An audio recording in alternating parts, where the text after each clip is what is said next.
Just help a brother out here.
Hello, hello. What's up, everybody? Welcome, new cooters. I figured I'd throw some new cooters in the mix before we even began. How about that? How y'all doing tonight? Is the background music too loud? Let me know. Kendo, thank you for your super chat. NFT, thank you for your super chat. Looking forward to this, she says.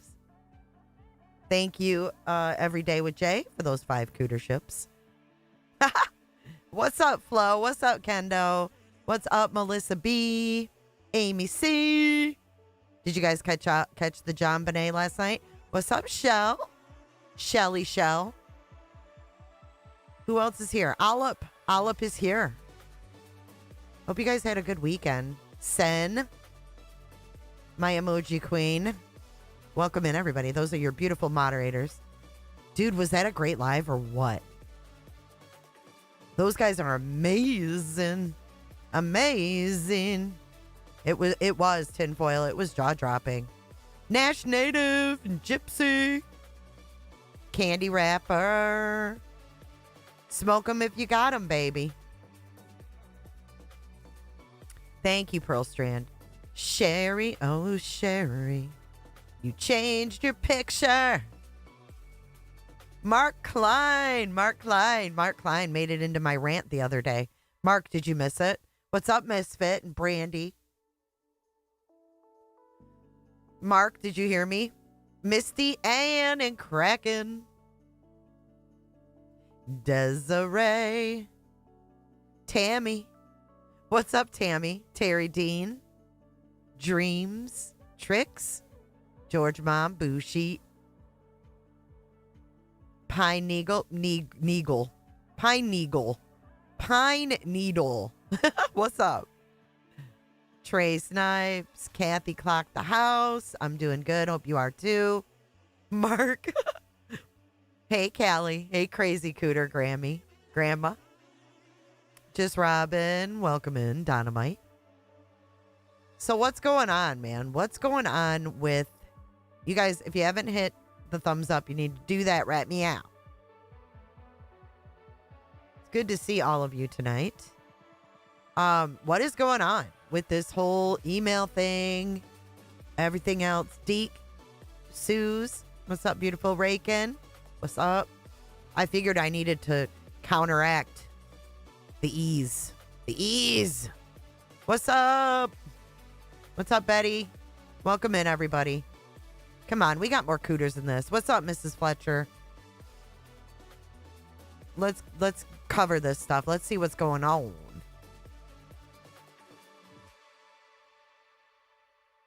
It's all right, NFT. I'm just glad you're here. If you could hit that thumbs up. Beautiful sunflower. Good to see you. Nope, not today. PJ Vision. What supposed video, PJ? If you're talking about a video, I don't even know about a video. I'm going to talk about these emails, I guess. Capital K. Good to see you. You hit it hard. Thank you, NFT. Lazy Wolf. What's up? Why is this just now coming out? That's what I want to know. I want to know why now we're finding out that the green hoodie. Oh, I think that's all just bullshit. Hey, Darcy. I think that's bullshit, PJ. I don't even believe it. There was probably someone in a fucking hoodie walking in the parking lot or something. I don't know what else to make of it. What up, Hummingbird? Katie? Georgia Mom? Where is the video? Now, do y'all really think Ramblin' Red Rose? Hi there. Do y'all really think that they got their hands on any footage from that restaurant? I'm pretty sure that they wouldn't have that footage. Put a 1 in chat if you think that those people got their hands on some footage. Oh, yeah, we're going to go over the new info about the CPS. I think Sean can't help himself but just to, brother out here. Talk about Tammy, you made it. Thank you so much for joining. Some of you guys do think they got footage. I don't think they did. Welcome in, Tammy. Cross your legs. Yeah, I know. We're going to go over it. I needed to counteract the ease. Come on in. I don't think anybody else was live to counteract the ease. Come on in. Hit the like button. Come on in. We're going to go over all this bullshit. We're going to go over what Tony said tonight.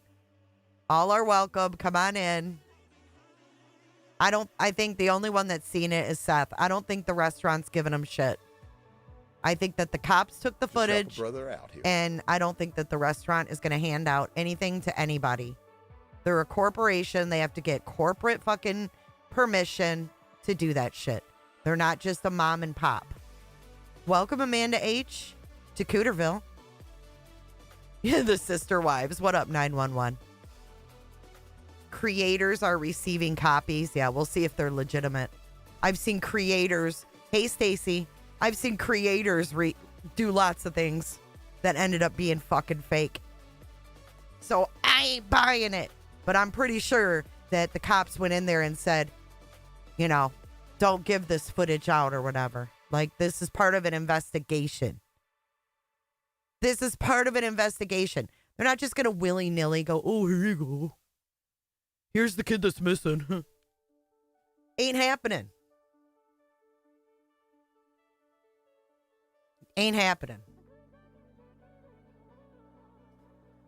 HIPAA privacy rule contains exception for LA if someone is missing. I'm like, are y'all studying any law before speaking? No, they don't. They don't know. They believe everything they're told. We do what we're told. You know what, Tinfoil? I'm not. I cut my line. Like, I drew my line with this Julie. I haven't watched one of this bitch's videos. I haven't. I won't. I'm refusing to let any more newbies from the green team into my orbit and into my brain because it's fucking ridiculous. It's fucking ridiculous. I refuse. We're 10 months in. I'm not. I can't. The line has been drawn. I just can't do it. I do true crime. I don't just follow this shit. I can't. Like, I gotta choose my fucking battles here, and this bitch ain't one of them. She ain't fucking one of them. Just help a brother out here. Yeah, I just can't. I mean, I'm following trials and cases, and fuck that. The line has been drawn. We got enough fucking clowns in the past to be bringing more into the future. I mean, do we really need to add more? That's what they want. Like this bitch. Who is she? Jay, you've changed. Who is she? Yeah, I can slow the chat. Hold on. I think I can. I think I can.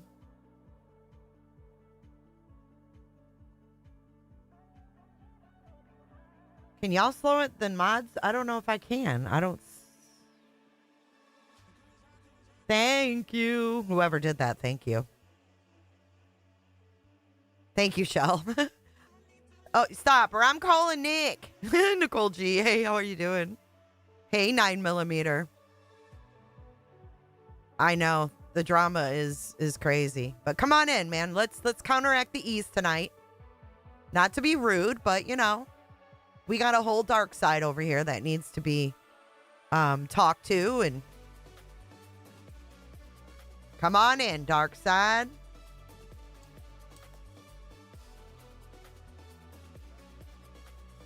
I did too, Amy. She's fucking a moron. Jay, you've changed. She's like, listen, Brittany J said last night, everybody put a 1 in chat if you used to like Jay before she changed. Put a 1 if you used to like her. Put a 1 if you used to like Jay. I was like, oh my God, stop. And then in the next breath, she goes, you know, I don't know her like that. Like, I don't know Jay. I was like, then shut the fuck up. Okay, so the first thing I want to go over is just this rundown. I haven't had time to watch Clue. I know Clue went live about this, so you guys can check her out. I just don't have Pearl Strand. I used to like you, now I used to not like you, now I do. Wow, Aaron, that's cool. Hello, darkness, my old friend. I've come to talk with you again. Oh, am I showing my age, Josh? Am I showing my age? Hey, Hellcat. Oh, Ellie has the footage, and it's part of an ongoing investigation. So whatever they get is most likely going to be faked. Justin probably called his local roadhouse and said, yeah, can I get some footage of people walking in your parking lot for my YouTube channel?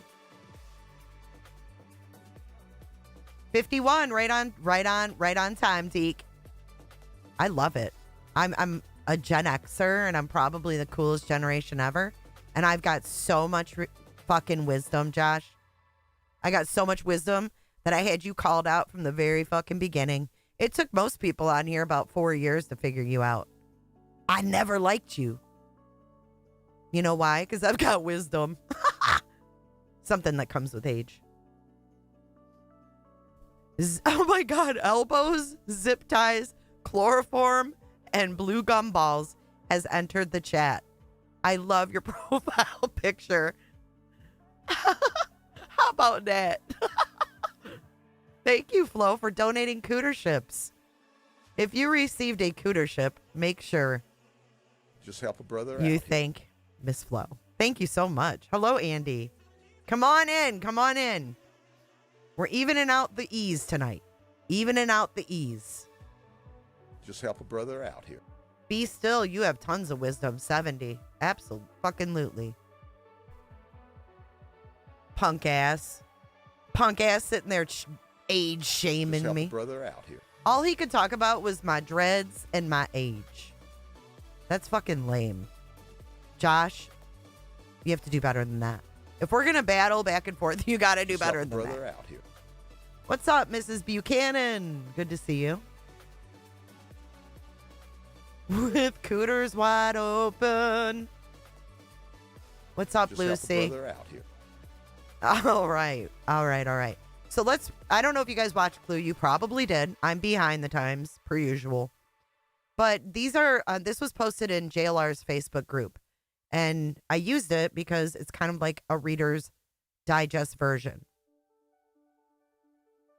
Dreads for life. There's absolutely nothing wrong with dreads. They're jealous because they're not comfortable with themselves. That's the only reason I can think. Why else would someone rag on me for having locks? Like, for real. Do they got to fuck with them? Can we get a poll? 1, if you don't give a crap what Griffney J thinks. 2, if you really don't give a crap what Griffney J thinks. He really did Imaginary Enterprise. He felt some sort of way. He was butthurt, man. Plus, hey, Gray. Plus, I'm not really fucking worried about what Josh thinks of my hair. I really am not.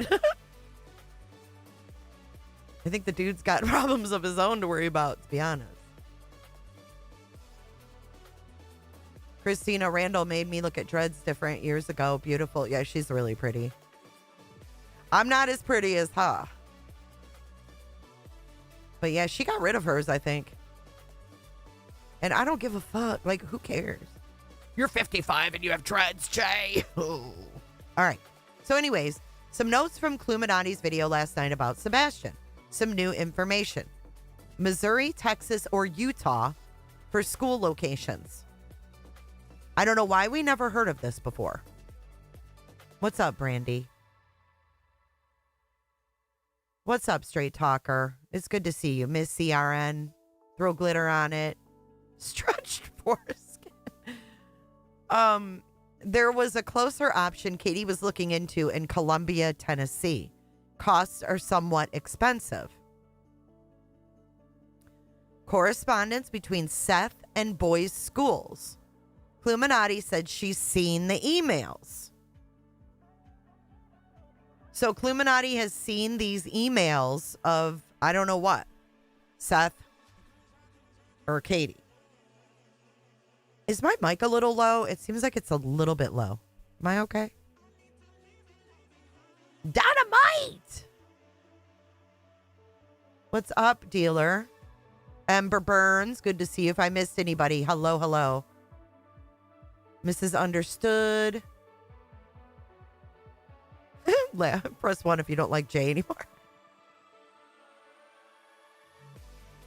Yeah, how has Crabtree seen him? This is weird. Andrew J, always too loud. Oh, well, you must love me. You're going to love me tonight, Andrew, because I'm about to get real fucking loud. I'm about to get real fucking loud tonight. You're going to love me. If you can see my comments, you must not be a BJ mod. What's up, Lip Locked? Katie showed them when they were there, allegedly.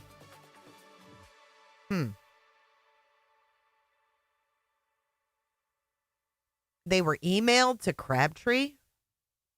Why are they sharing all these emails all of a sudden?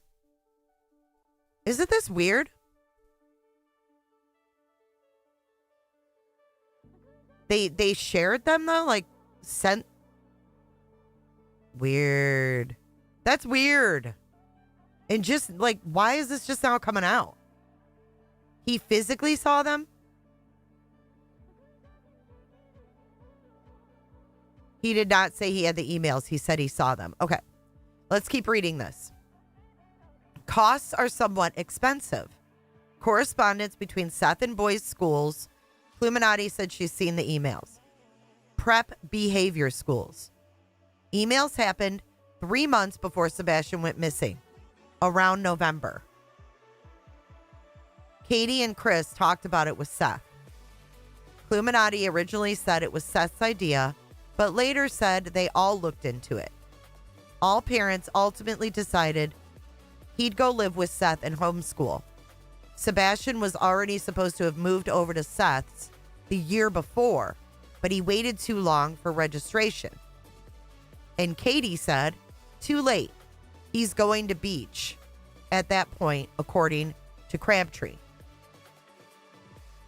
I'm with you, Sid. I'm with you, Sid. Why are they exposing this? Exactly. Crimes have consequences. Good to see you tonight. All signs point to KP showing them they aren't besties with Sean and thought they'd make him look bad. Nope, backfired big time. So you think that they... Hi, Marie. From the crazy Frazee days. It's good to see you, girl. I remember you. You're an OG. Hey, Deanna. Good to see you tonight. There has been so many different stories. I'm lost at this point. Remember, Sean said, I'll give Sebastian a year to get his stuff together. Maybe he did do this and he just wants money. I don't know. This case is weird as crap. Canvas and Crimes, do we have confirmation of all the CPS reports? Well, we're going to listen to that in just a little bit. Canvas and Crime, thank you for your super chat. We're gonna go over those dates as soon as we go through this.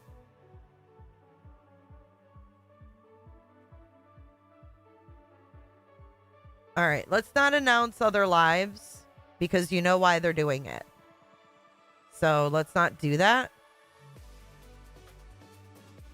I'm pretty sure that if Clue and them are saying that Katie showed them these emails that happened, but the point is, why? The question is why? Why all of a sudden is this being put out into the public? You moved from Colorado to Minnesota. Oh, wow. What a move, Marie. I'm so glad to have you back.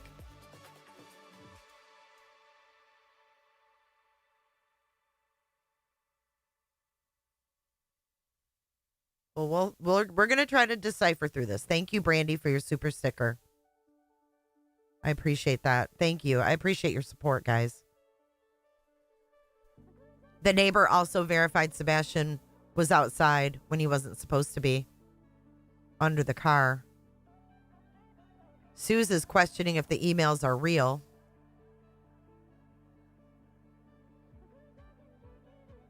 It was a very dumb misstep, and now people are going to really think people are getting paid. So, Nash, you're thinking that this wasn't supposed to be leaked? Is that the deal? And I don't know why Sean is even bringing up the CPS reports at this point. But anyways, let's get through this and then we'll get to the CPS and all of that. I know, Andy. It's ridiculous. That's what I'm saying. Like, why is this all of a sudden coming out? Hey, Mystic. Okay, so Sebastian, I'll mention Seth said before he was Creep town, dude.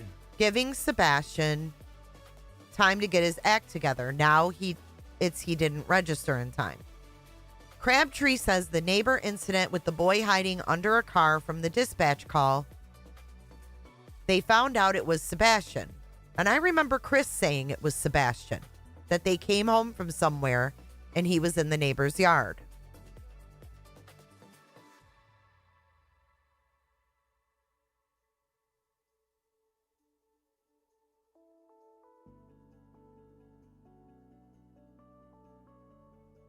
It looks bad for them?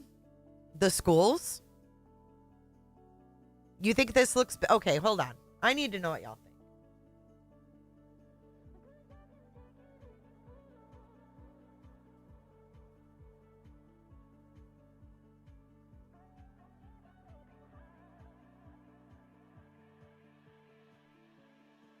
Okay, answer the poll. Then I'll have a better idea of what the hell you're talking about.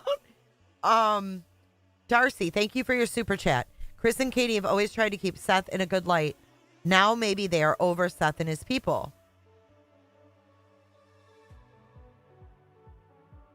I don't understand why it's a big deal because obviously they were planning on, they were looking into sending him away to a school. That's why. But why do you think it looks bad for them?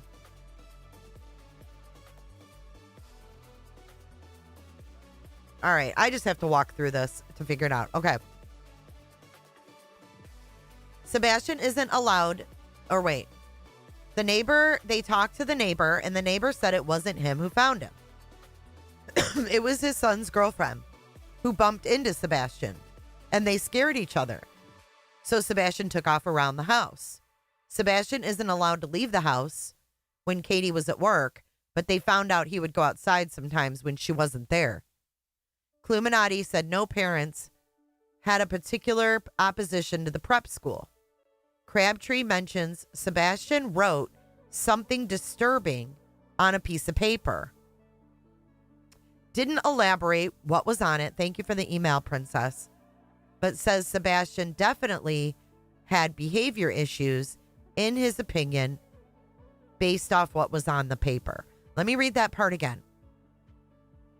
Crabtree mentions Sebastian wrote something on a piece of paper, but didn't elaborate what was on it. But says Sebastian definitely had behavioral issues, in his opinion, based off what was on the paper. Thank you, dealer. Thank you, Revival. I'm glad you're here. It looks bad, as if they were tired of dealing with it. I don't think that looks bad. I think it gives us insight as to where they were. I think it gives us insight as to what kind of behaviors they were dealing with. That's what I think it is. I don't know if it looks bad on any side, other than parents trying to figure out what to do with a child that they obviously had no control over, that they couldn't help anymore, that they had tried to do everything they could, and this was a last option to put him in a school for behaviors. I think so too, Amy. I agree. I was in Crabtree's live.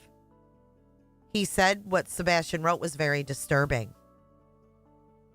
Yeah, I don't think it's a bad thing at all. But it sounds like Seth didn't want him to go because he called and said that these schools, like someone had died at the school and da-da-da-da-da. So that's all that was in the Facebook thing. But I want to hear from Tony Mathis. How about y'all? Put a 1 in chat and hit the like button if you want to hear what Tony Mathis has to say about all this. Because that's the only way we're going to put it together. It's the only way we're going to put this together is to listen. So that's what we have to do. We have to listen. So let's see what was said on the E's tonight about this mess. Yeah, that's what we're going to listen to. We're going to listen to Tony on the E's. Are y'all ready for this? Here we go. In advance for not doing that. When you said you had 2 things to share, I thought that was one of them. Oh, no. I was just talking about Annie Banani and R. Taylor. Right. Oh, and Annie Banani, you can fuck directly off. Annie Banani is the one that was in my Discord lying to my members that she was fucking dying. You heard me. Dying. And wanted money. She didn't want help. She didn't want supplies. She didn't want groceries. She wanted money. So she's right where she fucking belongs. This is probably like, what's going on? Our here? guest is like, what? Hello, guest. We just realized you were there. I'm so sorry, but thank you for joining us, Tony. We've got Tony Mathis here, of course, the spokesperson for Seth Rogers, and we appreciate you joining us. How are you doing today, Tony? I'm doing good, Mr. E. Can you hear me okay? I'm doing good, Yes, Mr. we can hear E. perfectly. You guys did God. great with the show with Seth the other day. We were just talking about this earlier. I've never seen a live like that where it was moving so fast, and I think they had it slowed down like the slowest rate as possible. God, like your voice, we need to fucking speed this shit up. Damn. Look at Mrs. E's fucking silhouette. I can't. We were Do they have 3 stockings too? modding, and trying to block the Wife 1, wife 2, husband. controls and that kind of thing, and it was almost impossible that you couldn't even click on them fast enough. but a huge success. You guys had a great, a lot of interest. There's still obviously tens of thousands of people that are still following this case, and so supportive of the effort to bring Sebastian back home. And so you all did great. It was a very interesting interview. But I appreciate you joining us today. And I think that if I understand correctly, what you were interested in discussing was maybe helping to clear up some timeline issues. Is that correct? Yeah, I'd say that's accurate. First off, Mrs. E, how are you? And Auntie, how are you? His fucking lisp. Why does he sound like that? And he's so low. Fuck, I don't want to turn them way up, but he's super low. I'm great. And Mrs. E stepped off for just a second, but I'm doing great. I'm wish it was a little bit warmer where I live because it's supposed to be warm here, but it's not. But other than that, I'm doing Oh my great. God. who Well, gives I a had to fuck? run to the restroom, so Oh my God. doing good. I'm doing good. Sounds like you're driving. I am. I'm out, headed out into West Texas. Mm. Very good. Well, What's the song with West Texas in it? I don't know. Old El West Paso. Town of El Paso. Yep. Yeah, Marty Robbins. Yep. we're showing our age there. No kidding. Oh my God. Oh, we know what So, age are. So what I'd like to talk about, guys, and I appreciate you giving me the chance to come on and clear some of this up. First thing I can tell your audience is that you guys are here tonight with a group of people that verify, re-verify, as Mr. E said over and over again, try to gain information from a couple or three different sources before they put it out. And unfortunately, and I'm not going to get into mentioning creators by name, but unfortunately, we're dealing with other creators that they really don't verify anything, and it's kind of a pattern with some of these creators. And What? They not like us. They not like us. They not like us. They not like us. Welcome in, guys. Come on over to the dark side. Hey, Jams. They not like us. That's for sure. They not like us. They not like us. They not like the latest us. thing that's out there from a couple creators is that there had been an email sent by Seth Rogers that he was trying to get Sebastian put in a home. I think it started out, September, October, that kind of thing. Even the dates aren't correct. I heard another rumor that something to the effect of Seth was told that, well, they had given Seth a year to get his home in order. And because His home in order? They gave Seth a year to get his home in order. he couldn't get his home in order, they were going to do something different with Sebastian. That's kind of like it's kind of like a lot of the other things that have happened there locally. It's just not factual. Oh, but I'll you take are. You guys back. First off, we're familiar with some of these DCS reports that have been talked about over and over again. I think it's important for your audience to know that over the last 2 years, there's been 5 different DCS reports that were. Okay. You hear that? 5 different ones over the past 2 years. You want me to turn slow mode off? Sorry. They were bullshitting in the beginning. So he just said 5. Let's play that again. They said Seth said he was given Sebastian a year, but the Proudfoot said they were given a year to get his home in order. So they're kind of putting Seth on blast, if you think about it. That over the last 2 years, there's been 5 different DCS reports that were filed. Those reports started in 22. 2022. Did you say 5, Tony? Correct. Okay. Are these all in the Proudfoot home? Correct. Okay, Now- yeah, I don't think I've ever heard that number before. So what I can tell you, obviously, we are not allowed to discuss the content of those reports. Right. I can tell you that whether they're in one parent's name or the other step parent's name, the allegations are are consistently against the step parent. Every call, he says, is to the Proudfoot's house and against the step parent, against Chris. No, he was driving, he said. They said he was driving. So you can have a DCS report that's filed that may be in the mom's name, but it may be regarding the environment that she is allowing her child to be in. Does that make sense? Yes. Yes. Okay. Yes. So let's go back to the first of these DCS reports was filed in 22. So fast forward to 23, which would have been, let's say, a year ago at this time. Um, Cindy Brady. Katie and Chris were actually trying to get Seth to take Sebastian a year before everybody knew that the plan was for him to go to live with Seth. So you look at, I want to say October of 22. Now these dates are rough. They're within a month. Is he supposed to be giving out this information?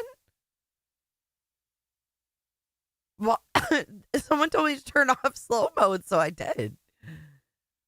So let's keep note. Hang on, let me get a piece of paper because I'm going to write down these dates. I want to write down these dates. Hold on. Who's this? Is this Tony?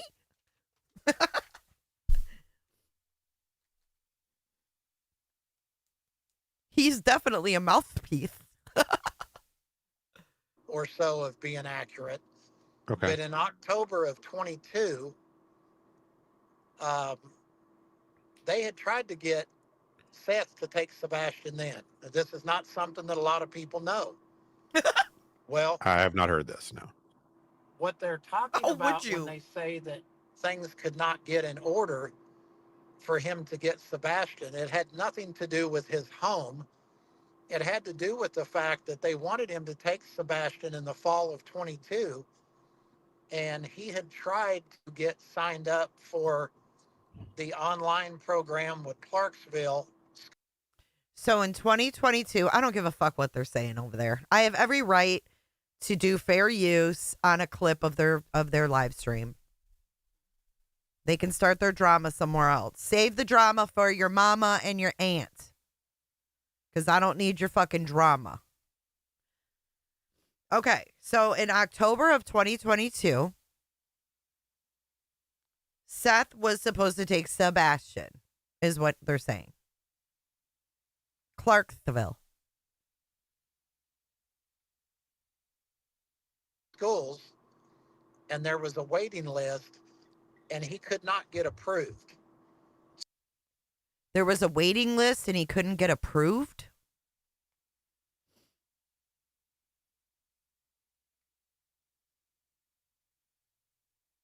I think he's full of shit. Right. Learn fair use. Save the drama for your wives. So he had a conversation with Chris and Katie and told them that he really thought that it would be smart for them to continue to let him finish out the school year and not move him to another physical school in the middle of the year. So that's what happened. He stayed in his, stayed at the school he was at for the remainder of 22 and part of 23. So fast forward to November of Wait, 23. when did they move into that house in Hendersonville?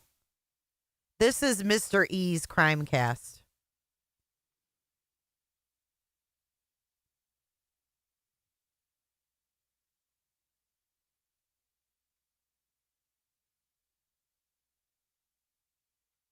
We knew this, just not specifics, right?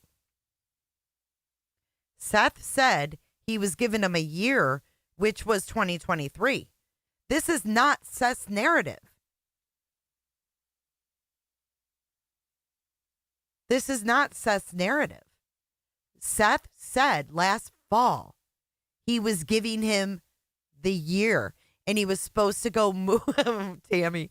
He was supposed to move in with them for this year. Ooh, Andy, how can they get him in a special school in 2022 when he wasn't diagnosed with autism until 2023? Yeah, good call, Andy. He was just recently diagnosed. All right, let's keep listening. If I disappear, it's because they struck me and I'll come back. I don't know what these people are going to do. If they strike me, I'll deal with it. But if I disappear, that's why. Just so you know.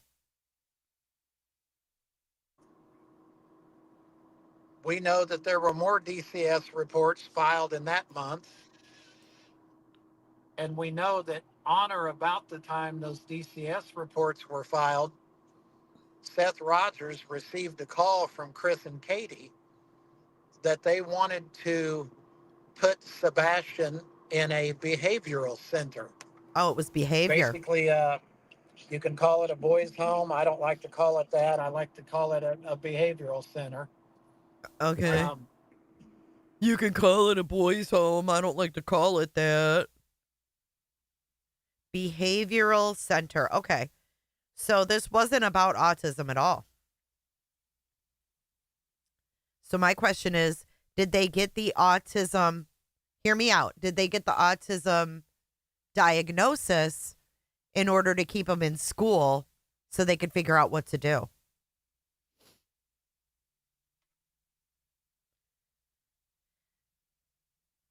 Did they get that diagnosis to keep him in school another year to get him more assistance at school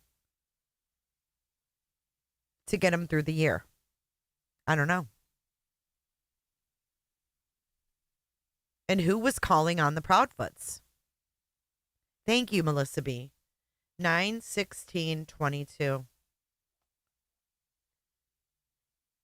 It would, wouldn't it, Amy? And then they moved from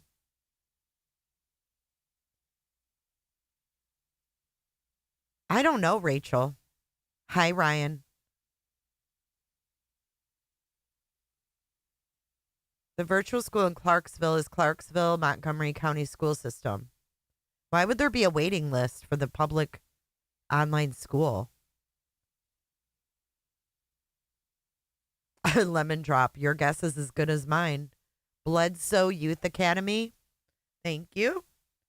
I'm writing all this down. I think that what this tells me is that Sebastian was having some major behavior problems that don't have to do with autism.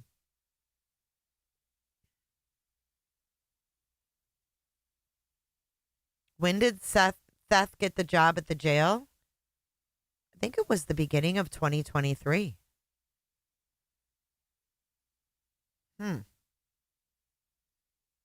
I just don't see why there would be a waiting list at a public school. You would think they'd be able to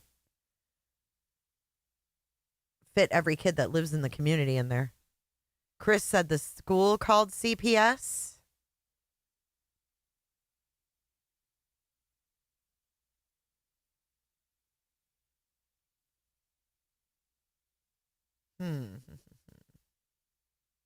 Yeah, I don't understand why they're releasing this now. Boundary issues, personal space. Truth shut down Crabtree when he was talking about how disturbing what Sebastian wrote. Huh. Well, do you remember way back when? Oh, wow, YouTube. Inspector Gadget. Oppositional defiant disorder.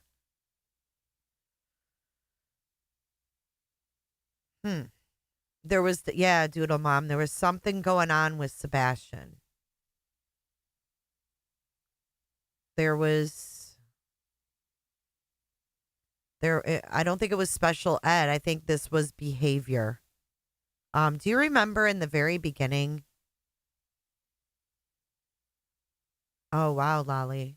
In the very beginning, do you remember when Chris Proudfoot told Seth, if people knew about your son, they wouldn't search for him? And that's why he didn't want anything to come out about Sebastian's behavior. Do you guys remember that? That Chris was like, if the public knew about Sebastian, they would not search for him. And we all thought it was so mean that he said that because we didn't know any context. You know what I mean? Seth told us Chris said that. Oh, yeah. He said, that's right. It was Seth. He did say that Chris said that, and he said that Chris called his mother. Chris called his mother and said that Sebastian was a P word. Remember? I'm glad you guys all remember. Also that Chris was keeping Sebastian from Faith. Yeah, Sebastian couldn't be around Faith.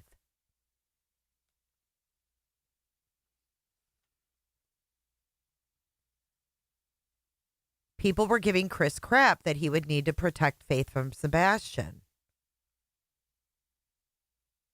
And that's when Seth talked about the essay in California. Right, Jenny? So how bad was this behavior, and did it affect anyone else? I know, for the record, Your Honor. Hey, good to see you. I'm going to have to wait to join because I don't know how to use the computer. Oh, it's okay, Doodle Mom. If you could just hit that like button. That's all I ask. But personal space, that could be a nice way of putting something, making it sound nicer. And we have to remember what Sebastian was exposed to as a young kid. Right, dealer. Maybe like sexually inappropriate, not knowing, what to do at certain, things you don't do, hands to yourself type thing. Yeah, I mean, I think you guys are all looking down the same lines or thinking down the same lines. Northern Beans, I hope you enjoyed the Zell Brothers. I thought they were amazing. I think Sebastian went through a lot. I think so too, Mike. There's so much. I just think that it's so true that, remember also remember not Heather Cohen. What am I talking about? Aunt Brandy, the friend of Katie's. Remember, she said that that Katie had to go inside and make sure Seth was even dressed before they could go in the apartment. Put a 1 in chat if you believe that. Do you believe that Seth would walk around inappropriate and Katie would have to check to see if they could even walk in? Let me know what you think about that. You guys believe her? Amanda. Just help a brother out here. Maybe there is some truth to the poker game story. Oh, Amanda, thank you for your super chat. Maybe something did happen that Friday night at that poker game. So you do believe Aunt Gabby. Okay. Learned behavior. Watcher. You got to remember, teenage boys are going to piss wherever they get a chance. You think he was peeing in places? Is that what you mean? I don't know what that means. Well, Brandy, I think that it sounds to me like Chris was trying to keep this under wraps, so to speak. by saying, personal space. He didn't say, oh, he grabs you or whatever. You know what I mean? Like, I feel like now I'm looking back and I'm like, yeah, exactly, Jammers. Most likely Seth walked around naked and Sebastian mimicked Seth. Yeah, maybe. Just help a brother out here. Let's let this kid keep some dignity. Well, I mean, this is stuff being brought out by his parents. I mean, thank you, Northern Beans. I don't know how you do it, but I loves it. Amazing content right here. Thank you, Northern. Love you, Beans. Oh, Wade Wilson. What a troll.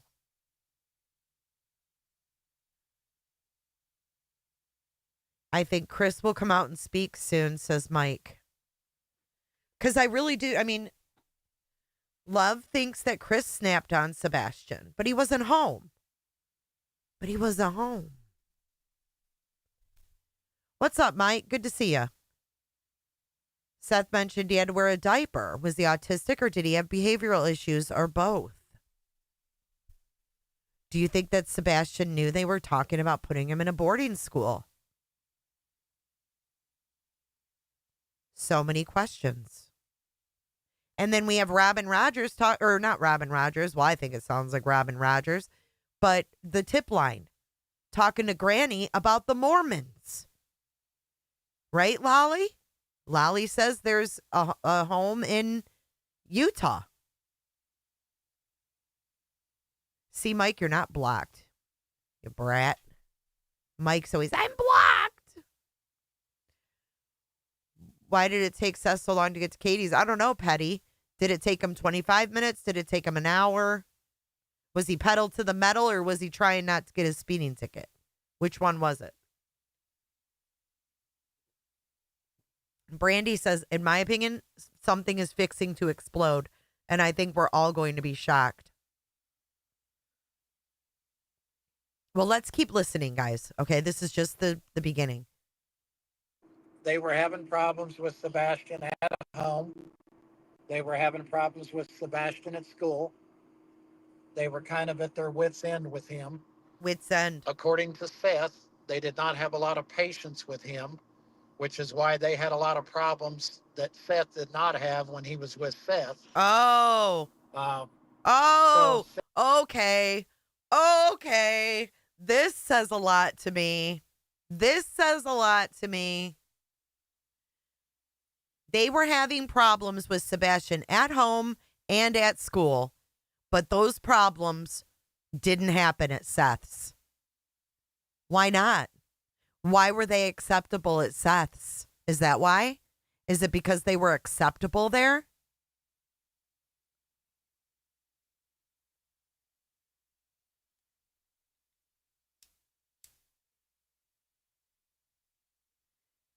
He's kind of throwing Seth under the bus. Think about it. If he had bad behavior, why would he only have the bad behavior at school and at the Proudfoots? He didn't have bad behavior at Seth's because Seth didn't see it as bad behavior, in my opinion. Bing bong. Bing bong.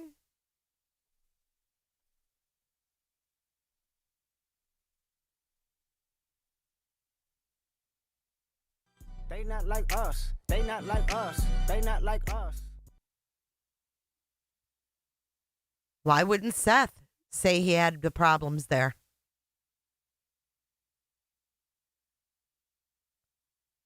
Oh, Seth said that didn't happen in his house.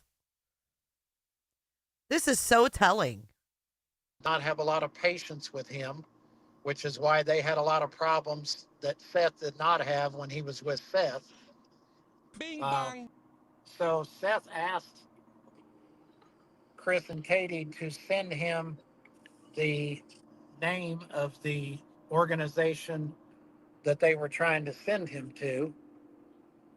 They sent him the name. No, Seth was home because remember we found out from SF Investigates that Seth was on damn disability from work. Remember? He wasn't even fucking working. I think we figured out he worked a couple weeks out of like last year or something like that. Remember? You guys have to remember all this. Remember SF Investigates said he was on fucking disability from work. So he really wasn't working as much as we thought. The name of that organization was Bledsoe Youth Academy in Gallatin, Tennessee. Can you say Bledsoe again, Tony? And was Bledsoe Youth Academy in Gallatin. The name of that organization was Bledsoe Youth Academy in Gallatin, Tennessee. I don't know if you guys are familiar with that place. I don't think I've heard of that. Okay. I don't think I've heard of that. That was in November of 23. Seth does research on Kendi. that specific center. And according to Seth, there had been 5 or 6 childhood deaths associated with that facility. Is he related to Mike? Oh, wow. Oh, wow. All right, let's look it up ourselves because we don't just believe Tony and Seth. Bledsoe Youth Academy. Let's check it out. I would never send my kids to one of these things, but let's see. Abuse and neglect.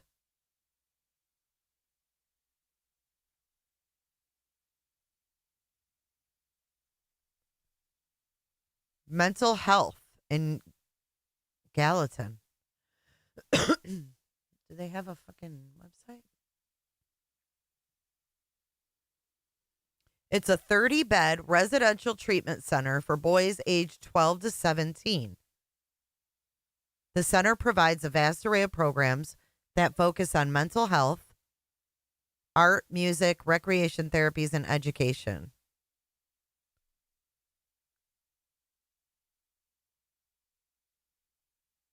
What do you guys think?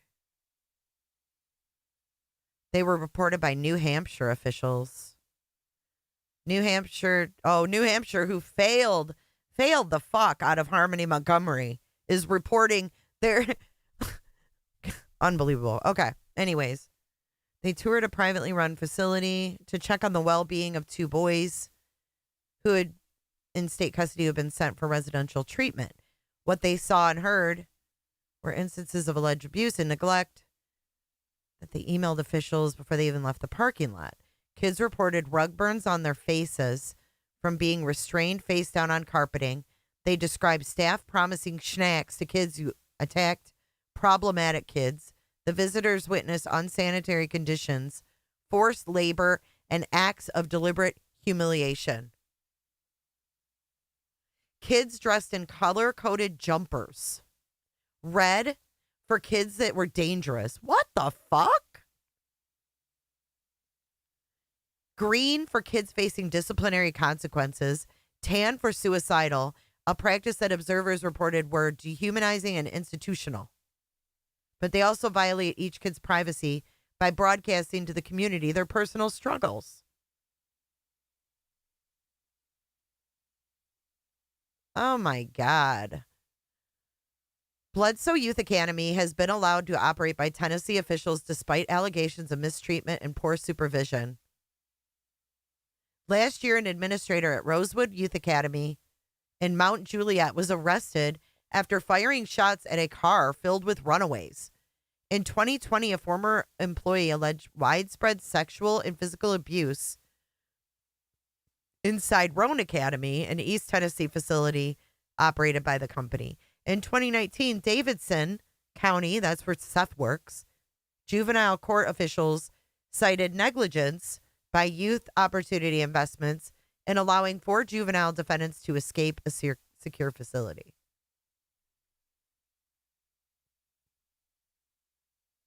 Although there are currently no Tennessee kids at the Gallatin facility, a spokesperson for the Tennessee Department of Children's Services said the state continues to work with 3 other youth. So there's no kids from Tennessee even in there. They're from other states. This is August 8th, 2023. So if he looked at it in 2022, that was before this happened. I don't see anything about a death. Let me put death. Didn't he say like 2?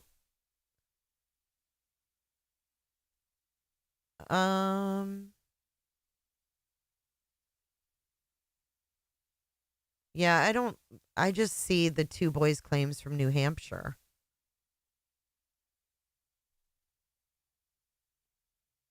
And it's all a year ago. 2023.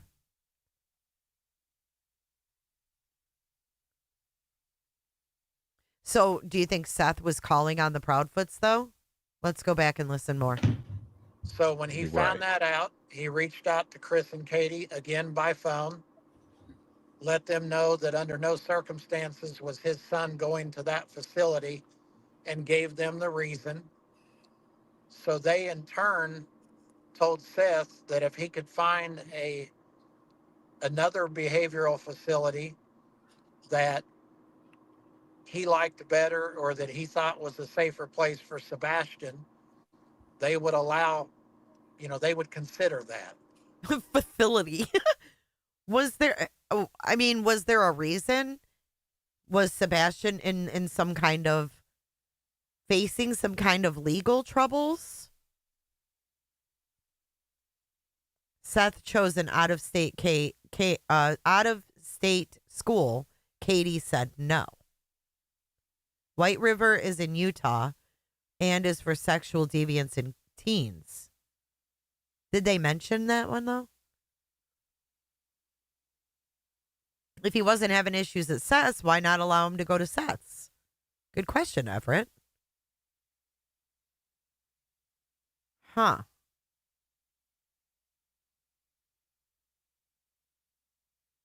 Maybe he's mixing it up with a creepy pasta episode. They said Utah was a place of interest, yeah. Did they say the name of the place, though, in Utah? So the infamous email that people are talking about was simply a forwarded email. I have a copy of it, and I will send it to you guys off the air. Oh, that'd be great. Thank you. He reached out to a lady that was a behavioral specialist, and she recommended 4 different centers. Why are they sending emails about Sebastian's schooling to these people? If I was Katie, I would be furious. Furious. How dare they? How dare they share this kind of shit?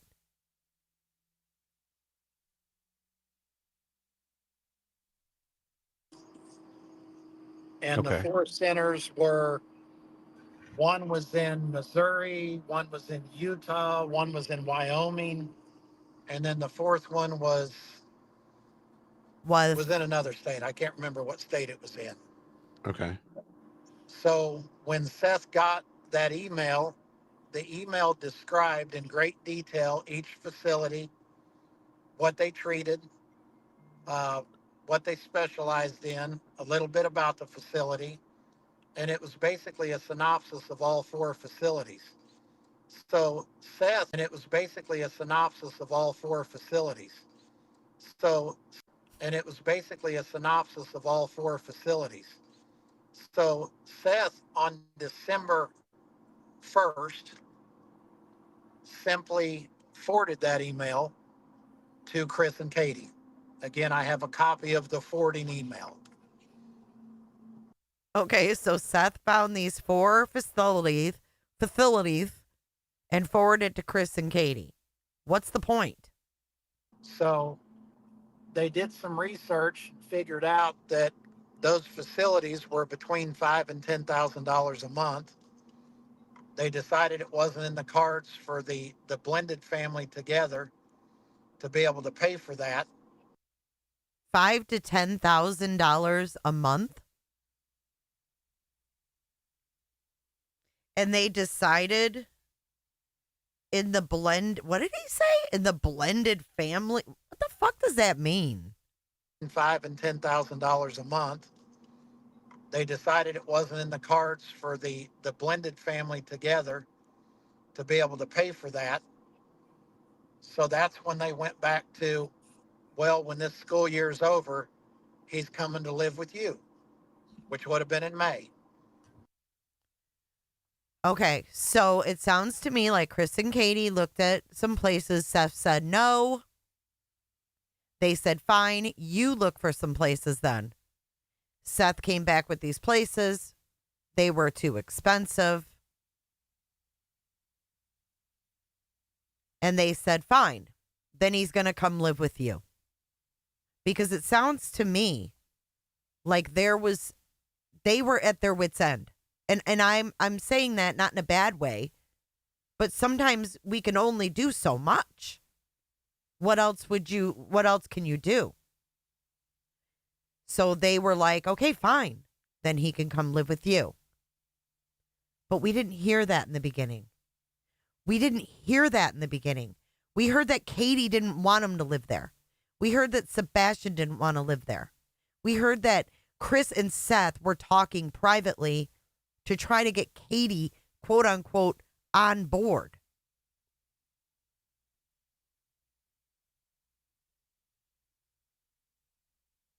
Mr. and Mrs. Blended wouldn't pay for it.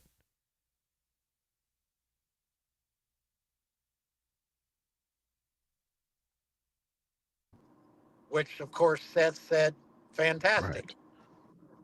Right. Okay.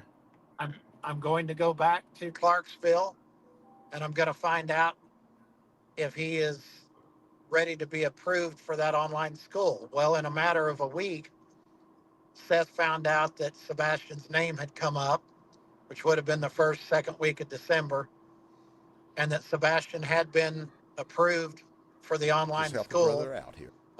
Basically, his turn in line had come up, so everything was was situated there. They Yeah, but Tammy, I can describe it too. All I saw was the backside of Sebastian. He was in a t-shirt and blue jeans, and he was walking towards the car, and he got in the front seat. Did they say any more detail than that? Oh, and there was also a guy in a green hoodie that walked beside them and then just kept walking. Am I close?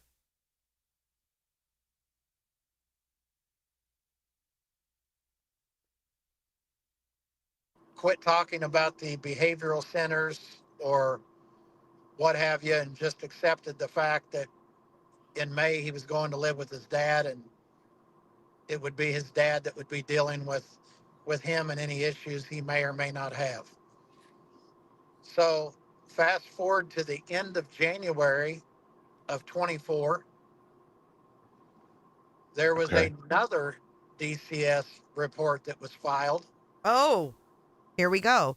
January 2024. This is where we have a little bit of timeline to interject here. Mid-January, Nina files order of emergency custody. Mid-January, the Sebastian video. I think they're lying, Tammy. Whatever they're describing, I think they're lying. I don't believe that. I don't believe it for one hot minute. I don't believe it for one hot fucking minute. Because when Seth described seeing that video, all he said was, there was really nothing to say. All I could see was the backside of him.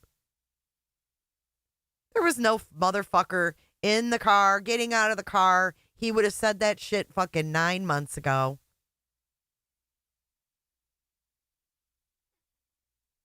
I don't believe their bullshit for 1 minute. A gray SUV. It's all fucking bullshit.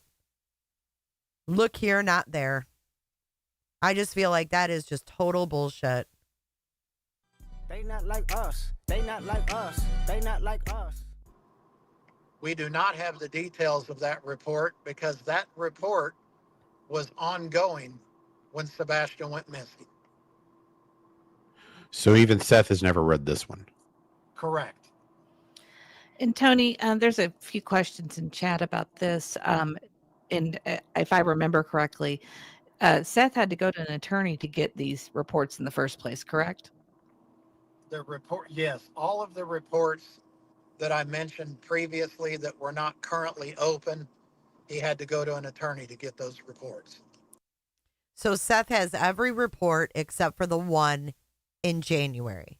Now remember in January, Sebastian video under the car, hooking up to someone's Wi-Fi, maybe with a burner phone. I don't know. Right. You got a light. So the one in January, right. So is the one in January from Nina? Because Nina filed emergency protection order in January. So all of this coincides, in my opinion. Can I just clarify? So that one that happened in January that Seth has not been able to read, is that is the 5th CPS report that we know of? Correct. Okay. Wow. That's insane. Now, I'm a math guy, but I don't think you have to be a mathematician for this to add up. And I'm certainly not going to come on your show and start getting into accusing anybody, but No. get to the point where there's enough DCS reports and it's been made very clear that they don't want to deal with this child. And on February 25th, early February 26th, the boy goes missing.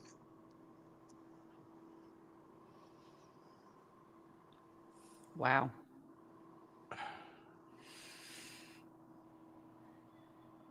That's incredible.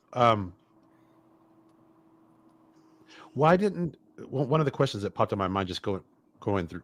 Hey, you're welcome, UA. Welcome in, welcome in. Come in. We had to even out the E's tonight. I wonder if Sebastian told something to Faith in January.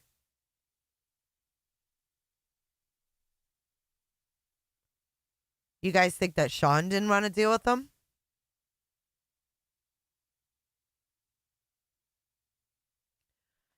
Did CP start living in his RV in January, February 24, or had he been living in it before then? I don't know. I mean, I think it depends on when he does like jobs. They move around for jobs. I don't know when he started.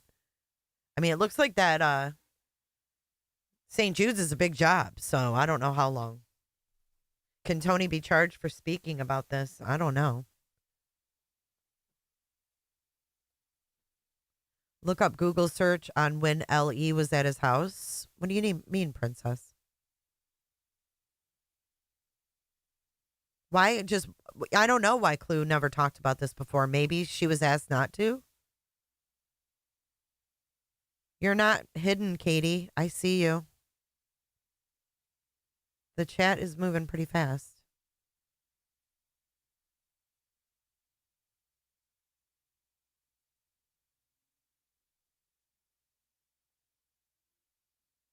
Thank you, Andy. No, I mean, we know why he stayed in it, but he did live in it while he was working. You're arguing semantics. Yes, he lived in it when he wasn't at home. I don't know, but I can't answer the question why Clue came out with this. I have no idea.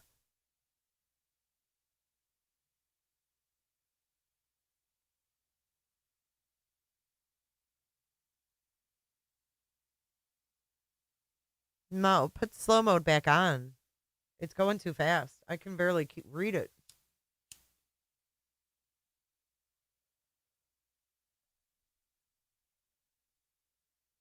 Hey, body. I don't know why I can't answer for Clue why she's talking about it now. I don't know.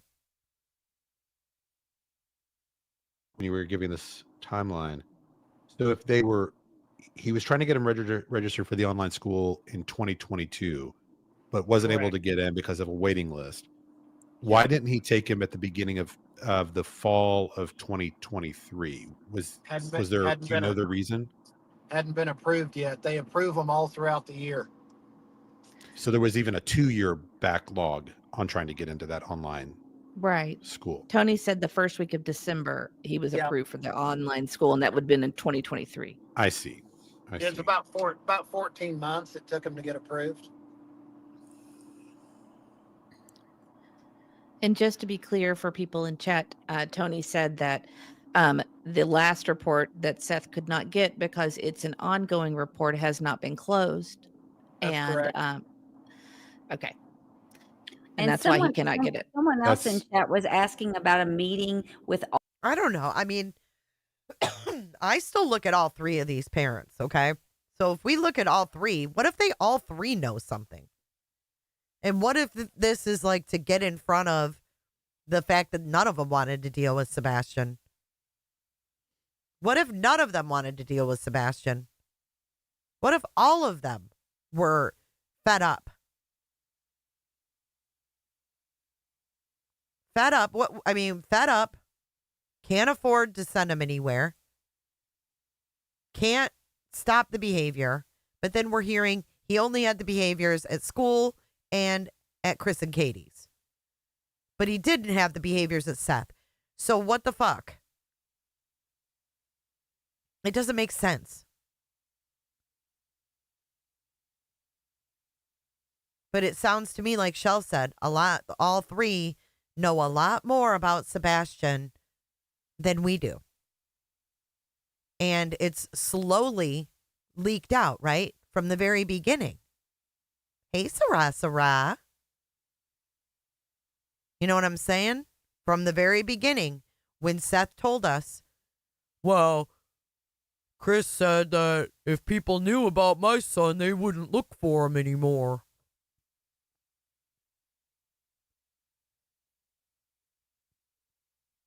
No, and I'm not bashing anyone. I'm just saying it is what it is. I mean, the kid's missing for a reason, y'all. Either he fucking ran away or they got rid of him for some reason.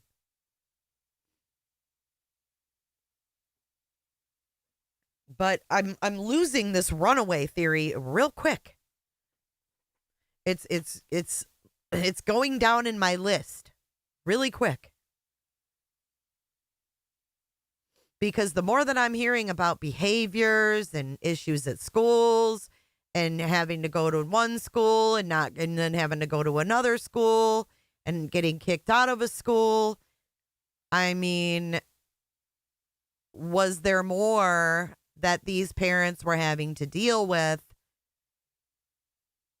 and they didn't want to deal with it? Basically, was Sebastian failed by all three? I don't know. He's gone. He's gone.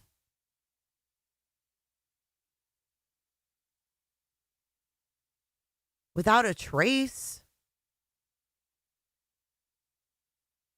Maybe Wood Fairy, what if all three decided they didn't want to deal with him? Why report him missing unless the plan was to transport him away and something terrible Just help a happened? brother out here. Vicky, thank you for your super sticker. Shell, thank you for yours as well. How did he have so much fun that day if he was so bad? Good question. Good question. He had a good day. That's what Katie said when she shoved the picture in Seth's face. He had a good day. Maybe she said he wasn't acting out.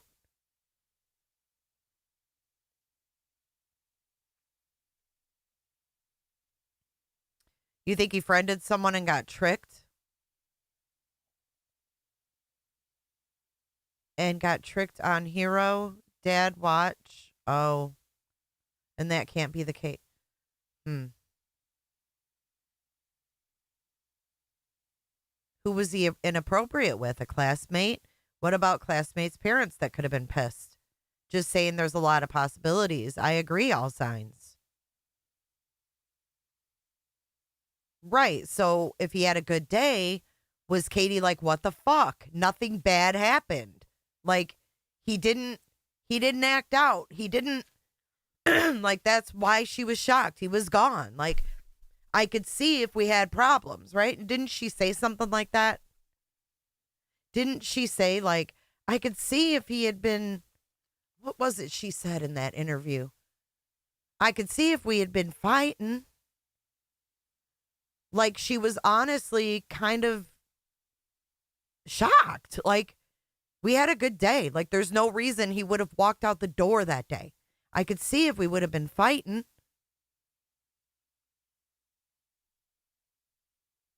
Where did you hear that, Nicole? Oh my gosh, Suze. Well, we're just taking it all in, Christy, and just discussing what we know. We don't know if any of it's true. Honestly, the only thing that we know is true is that Sebastian was at his house, and by 6 a.m. he was gone. That's all we know.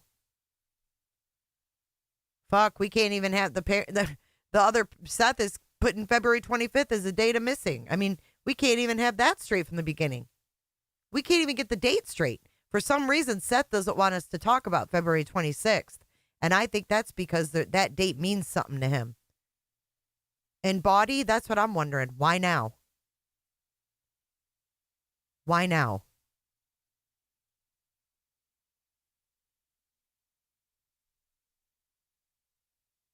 All parents at the school on February 10th. Do you know anything about that? Or he might not be able to speak on it. What? Guys, just Do you know anything about that? Parents at the school on. I get it. Someone else in That's- chat was asking about a meeting with all parents at the school on February 10th. Do you know anything about that? Or he might not be able to speak on it. guys, just like I had to All parents at the school on February 10th?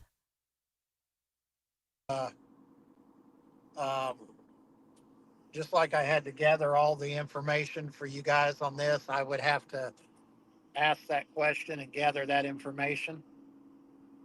Right. Okay, tell us that you're verifying it without telling us you're verifying it. Just help a brother out here. Thank you, Jackie. This is beyond ridiculous, says Jackie. My opinion, they're all suspicious. Seth is gross. Incredibly sad regardless he's a child. I agree. But you know what? We've heard worse. I mean, we've heard worse. Kids have behaviors. Kids have learned behaviors. This is not anything bad against Sebastian. This is about a case. And information that keeps being leaked out, right? We got to put it all together, right, Body? So who would have the motive? Like, what was going on?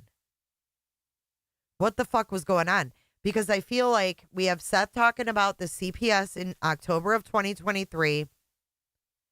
We have Katie having furniture moved in November of 2023 in order for Faith to come visit. Probably. I don't know. I mean, we're just assuming. Faith comes to visit in December for Christmas. Sebastian goes to Seth's. Faith goes home. Her mom files emergency custody. Then we have a video of someone named Sebastian Rogers underneath a car making a video on YouTube. And then now we have a meeting at the school on February 10th. And then on February 26th, poof, he's gone. Oh, along with another CPS report in January as well. There was a lot going on in young Sebastian's life. This is nothing against Sebastian. Unfortunately, he was born into this mess. But this is what we have. This is all we have. So we don't know who made the calls. Michaela says this also makes sense when you think about the "if I had more money" comments. Interesting, yeah.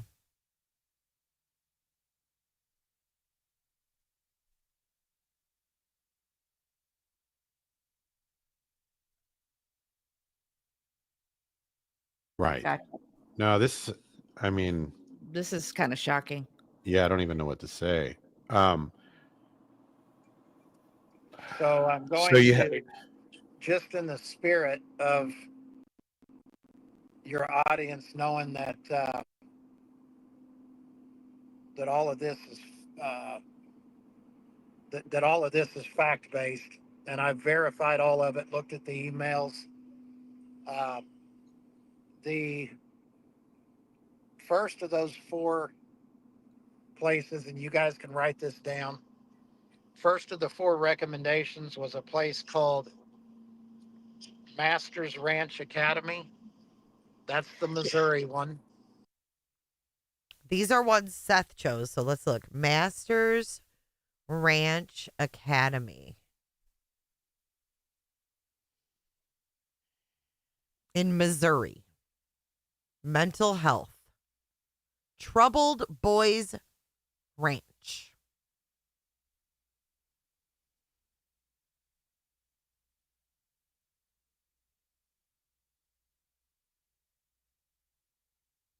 We mentor the boys every day. Your boys won't have the option to skip school, hang out with the wrong crowd, or not do their work.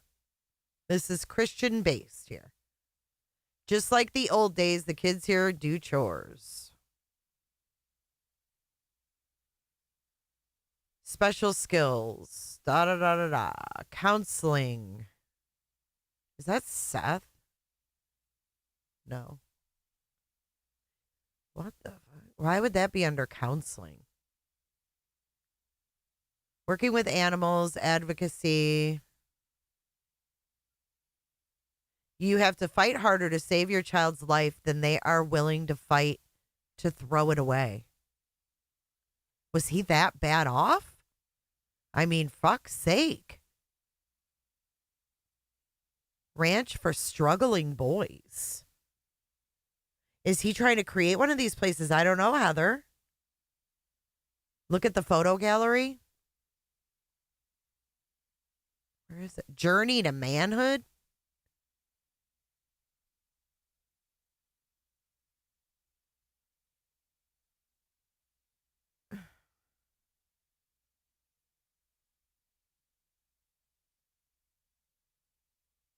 Sorry, I'm just skimming this.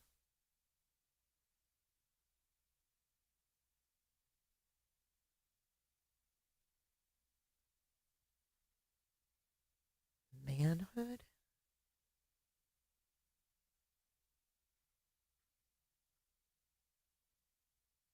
I would never send my kid to one of these fucking places ever. Where's the fucking about us? Where's the pictures? Oh, looks cute. Looks cute on the outside. I bet it ain't on the inside. I don't trust these places at all.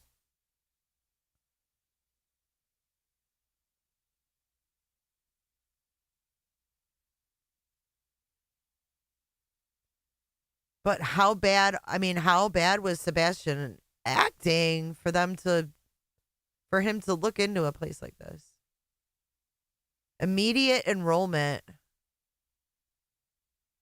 Call today.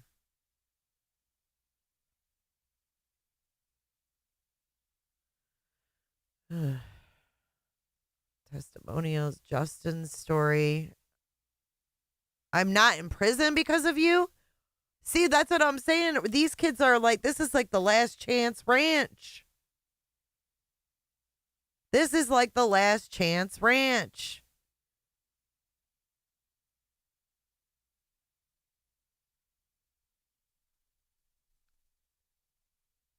I would not have gone through with the hit job in Tulsa that morning, and I would be in prison. Had Masters Ranch and Christian Academy not started, I would have gone through with the hit job in Tulsa. Seth wanted to put him here, and I would be in prison. But instead, I am in Bible college serving God. When I had arrived at the ranch, I didn't want to be there. A hit job? Right, beautiful sunflower. Was there some kind of legal problem?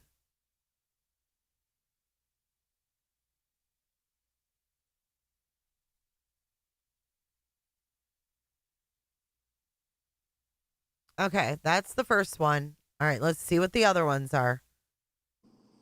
Okay, hold on. Okay. Masters Ranch. Okay. New Hope Christian Academy was in Texas. Texas. New Hope. Hang on.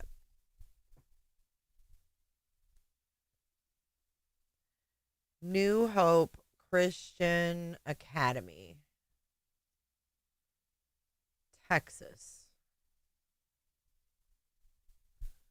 Okay. Well, there's more than one. What did he say it was? New Hope Christian Academy. New Hope Christian Academy.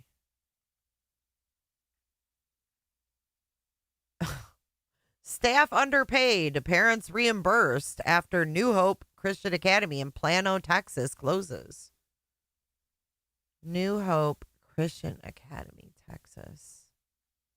There's a whole bunch of them. Plano.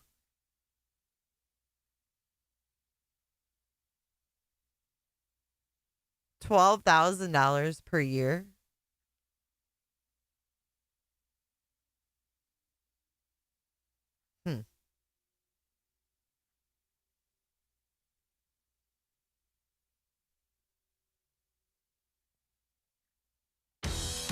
Find your part. Sorry about that. Plano, is that near Seth's mom? Allegedly not here. I don't know. I don't know, hon. We're all kind of thrown. North Texas shut down abruptly this month, and tonight families say they are furious because they were barely given any notice. The New Hope Christian Academy in Plano closed the first week of November. As Matt Howerton reports, workers say they're still waiting for their paychecks. This place just closed. This is November 27th.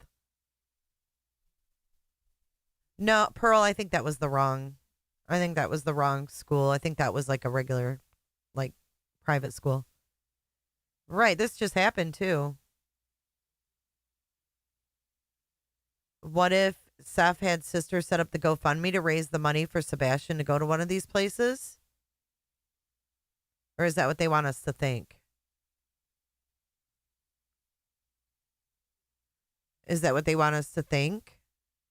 Maybe?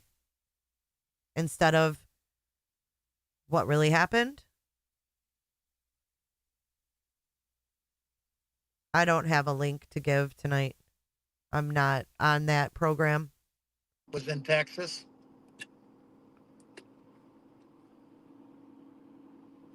Oasis Boys Ranch is in Wyoming. Oasis Boys Ranch.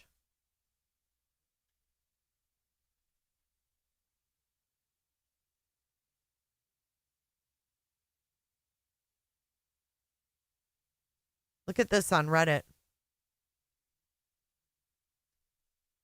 Now, mind you, Seth said that he got with a behavioral specialist who gave him these names.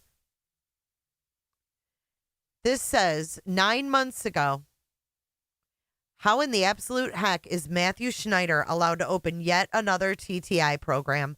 I knew the language felt familiar on the website, and it's because he was involved in Mount Carmel and Trinity Teen Solutions in Wyoming. And yet, here we are with Oasis Boys Ranch. It's like they're playing the worst game of whack-a-mole out here. Does anyone know of any legislators in Wyoming to contact about this? These sound like horrible places.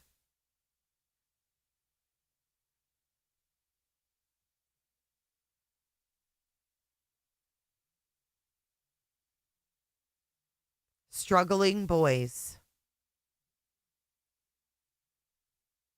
Ugh, this makes me sick. Why weren't we told this in the beginning, y'all? Huh? This is where Seth wanted him to go. Testimonials. Oasis Boys Ranch is an answer to our prayer. Our 15-year-old son has struggled through his life behaviorally and emotionally. He grew tremendously and had a real turnaround.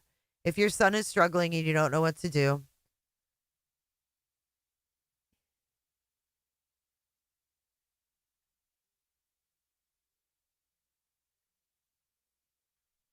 Well, at least the testimony doesn't say he was going to do a hit on someone. I felt like a part of the Schneider family. It showed me how to live a happy, sober life. I have known Matt Schneider for 4 years. In October of 2015, I entrusted my most treasured gift, my 15-year-old son, to the care of Matt. Wow, into the 3rd year of, 3 years, wow. He finished, they just sent him there to live forever. Into the 3rd year of Joseph's time there, he graduated up to the specific care. The year he spent in the program was very impacting. He finished high school.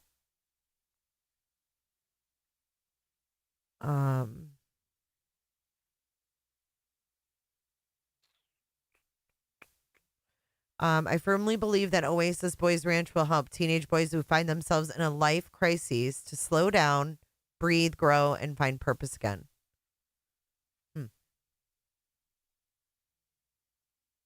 Ride 'em, cowboy. And the one that you guys are probably familiar that there's been conversation about was the 4th one, which is Stillwater Academy in Utah. Stillwater Academy in Utah. Stillwater Academy in Utah. I'm scared. Now this one I don't even want to look at.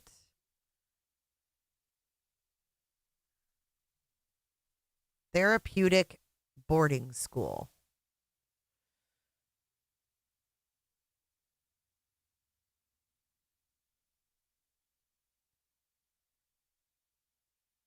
Turnabout Stillwater Academy. This is 4 years ago. Is anyone else who left there traumatized willing to chat about their experiences? I feel so alone. This is horrible. These places that Seth was looking at are fucking horrible. If I was Katie, I would never send my kid to this. Look at these kids. I think I may have been there in with you. I got there October 09 and left March 11th. And they put, damn, you were at TAR that long? That's horrible. I'm sorry. I got there October 27, 2010 and left late February 2011.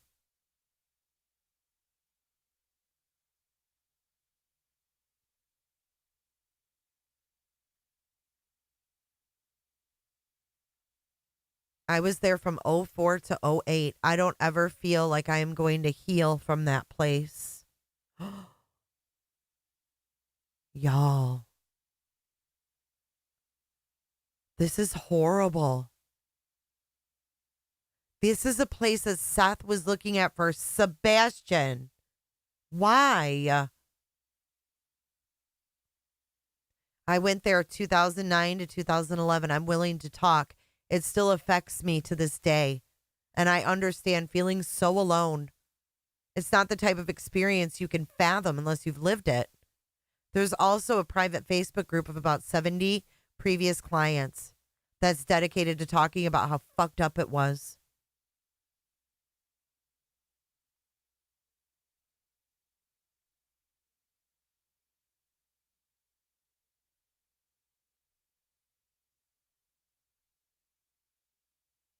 I still have nightmares about the fucked up shit that went on there.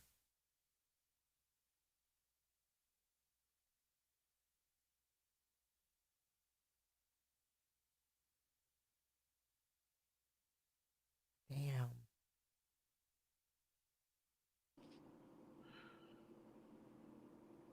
And that's where a lot of the Tennessee boys go that have these types of issues.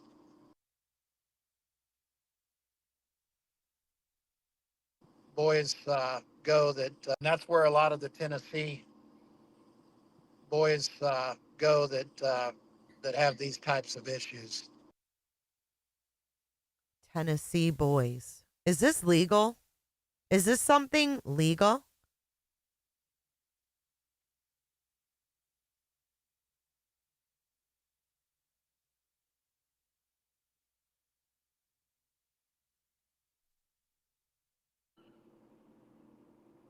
And that's where a lot of the Tennessee boys go that have these types of issues. Okay, so I know about the Last Chance Ranch because I live in Florida. Let me show you this. And I know that some of my boys' friends, one of them actually went to the Last Chance Ranch in Florida. And this is basically, it's through the sheriff's department. The Florida Youth Ranches right here. Maybe, does Tennessee have something like this? Does Tennessee have state residential care like this? The boys' ranches?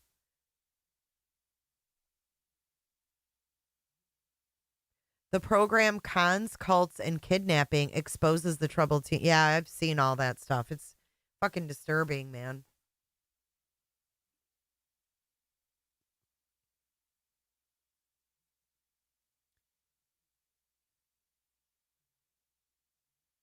Yeah, someone just said what it was. What that doc was called. I can't stand these places. It's like this is where Ruby Frankie sent her son to one of those. Did Seth have a friend who left around that time and went to Florida? Oh, I don't know. I didn't know Seth had any friends.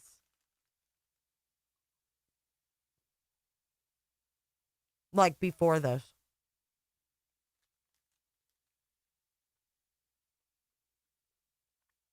Rakin, I'm not sure if I heard about that one in particular, but I've watched shows about this shit. The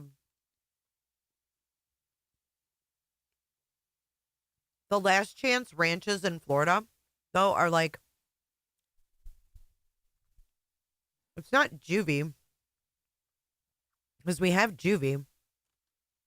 No. We have juvie. This is like the Last Chance. That's why it's called the Last Chance Ranch.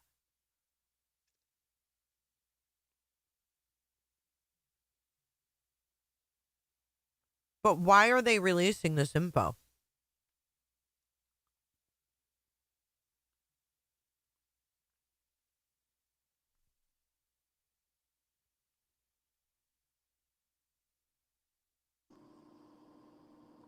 Okay. I'm making notes. Sorry, Tony. And Well, that's just at the bottom of the email, the lady said all of these locations have openings. And this email was from Tara Akers, who was the assistant director, information Why is he giving out this woman's name right now? Are all these people going to call Tara now? services for residential schools and programs.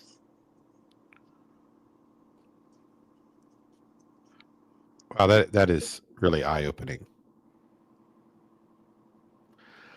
But I, who was the assistant, this email was from Tara Akers, who was the assistant director, information services for residential schools and programs.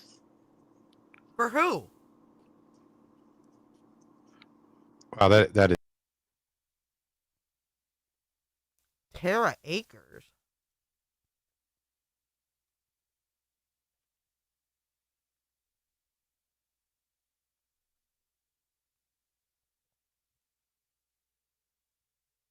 What?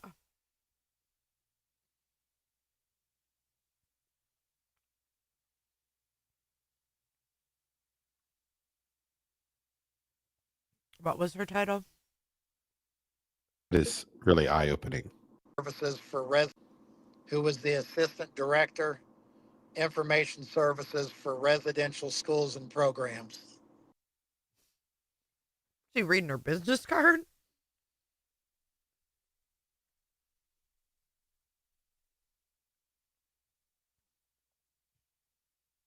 Right here.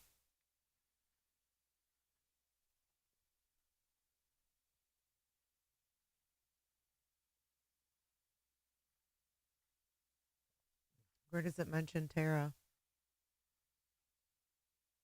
Tara Acres, right here. Tara Akers, a boarding school placement therapist at Best Choice Admissions, understands the various pathways families can take from working with parents of children with special needs since '04. Finding the right type of resources for a child can be overwhelming, particularly when the family is in immediate crisis, says Akers. Utilizing an advocate can provide insight as to what programs may be a good fit for the child and each family's particular situation. At Acres helps parents seek alternative placement when home is no longer a safe option. Thank you for being number 452 outdoorsy. I'm going to go grab a drink really quick, guys. I'll be right back.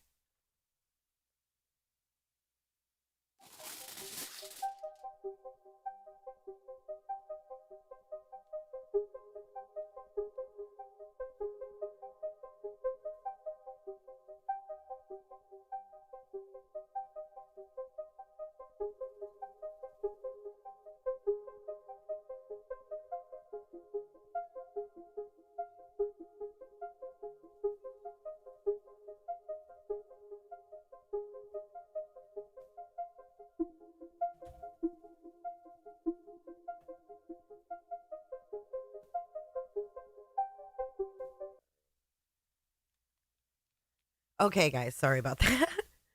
Yeah, let's get some Diet Coke or Coke Zeros up in the chat. Thanks for waiting.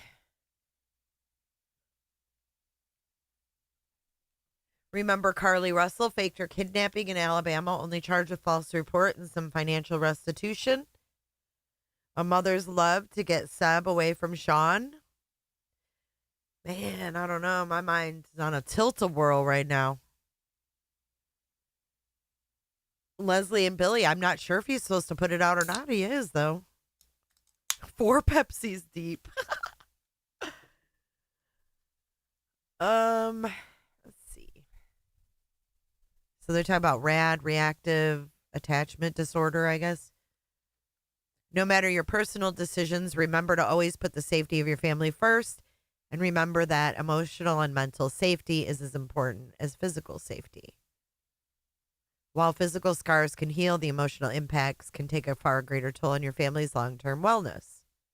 The earlier you seek safety for your family, the better you can protect their total well-being both now and the future. Do not wait. Do not quit. And if you need help along the way, there are people available to help.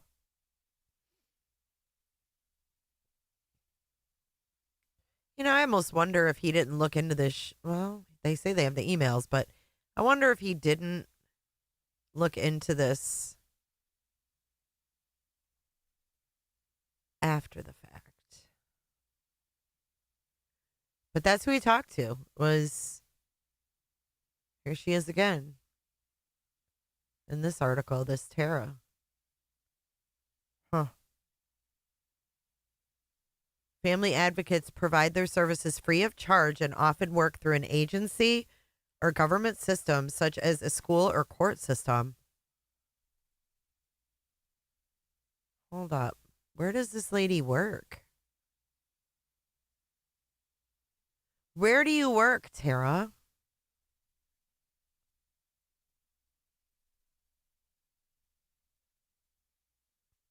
Parents, wait. Profit trumped helping troubled teens.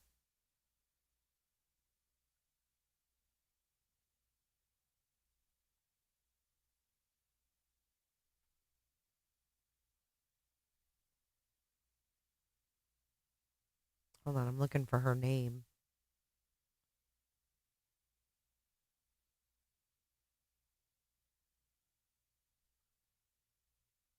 Oh my God, this guy was accused of sexual abuse. Kels will let Jay know in case you missed it. It's 30, 40 packages.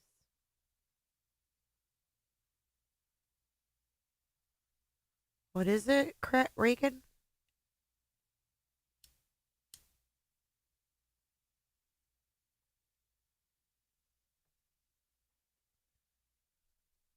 This is a director of a facility in Utah.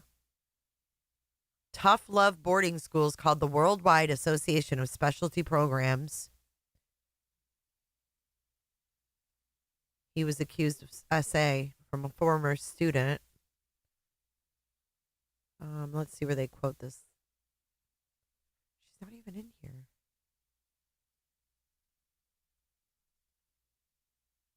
Oh my goodness. In 2013, a 16-year-old hanged herself in Montana. Fucking awful. Why is this lady mentioned in this?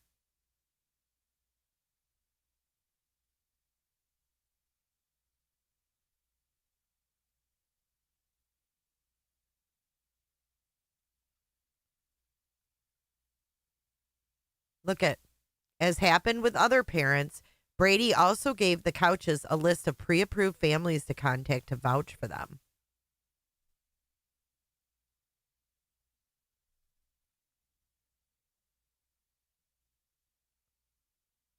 Oh my God. These are like letters from their son. 11 people ran with weapons, and one of them came back drunk and high off cough medicine. And all I have left is one pair of underwear and 2 shirts. All my stuff is gone. The clothes I'm wearing aren't even mine. Oh my God.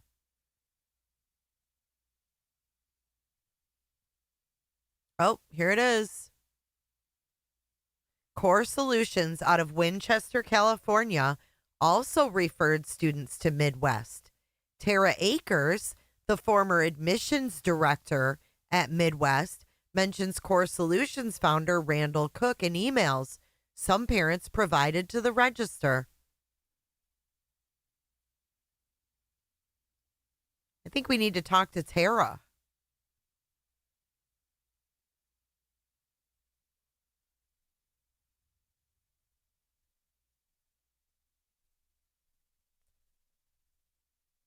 This is beyond messed up.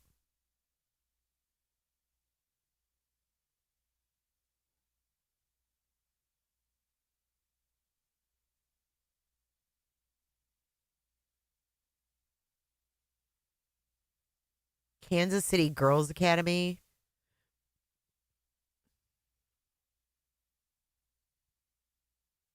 Well, this Tara is a placement person. I don't like it.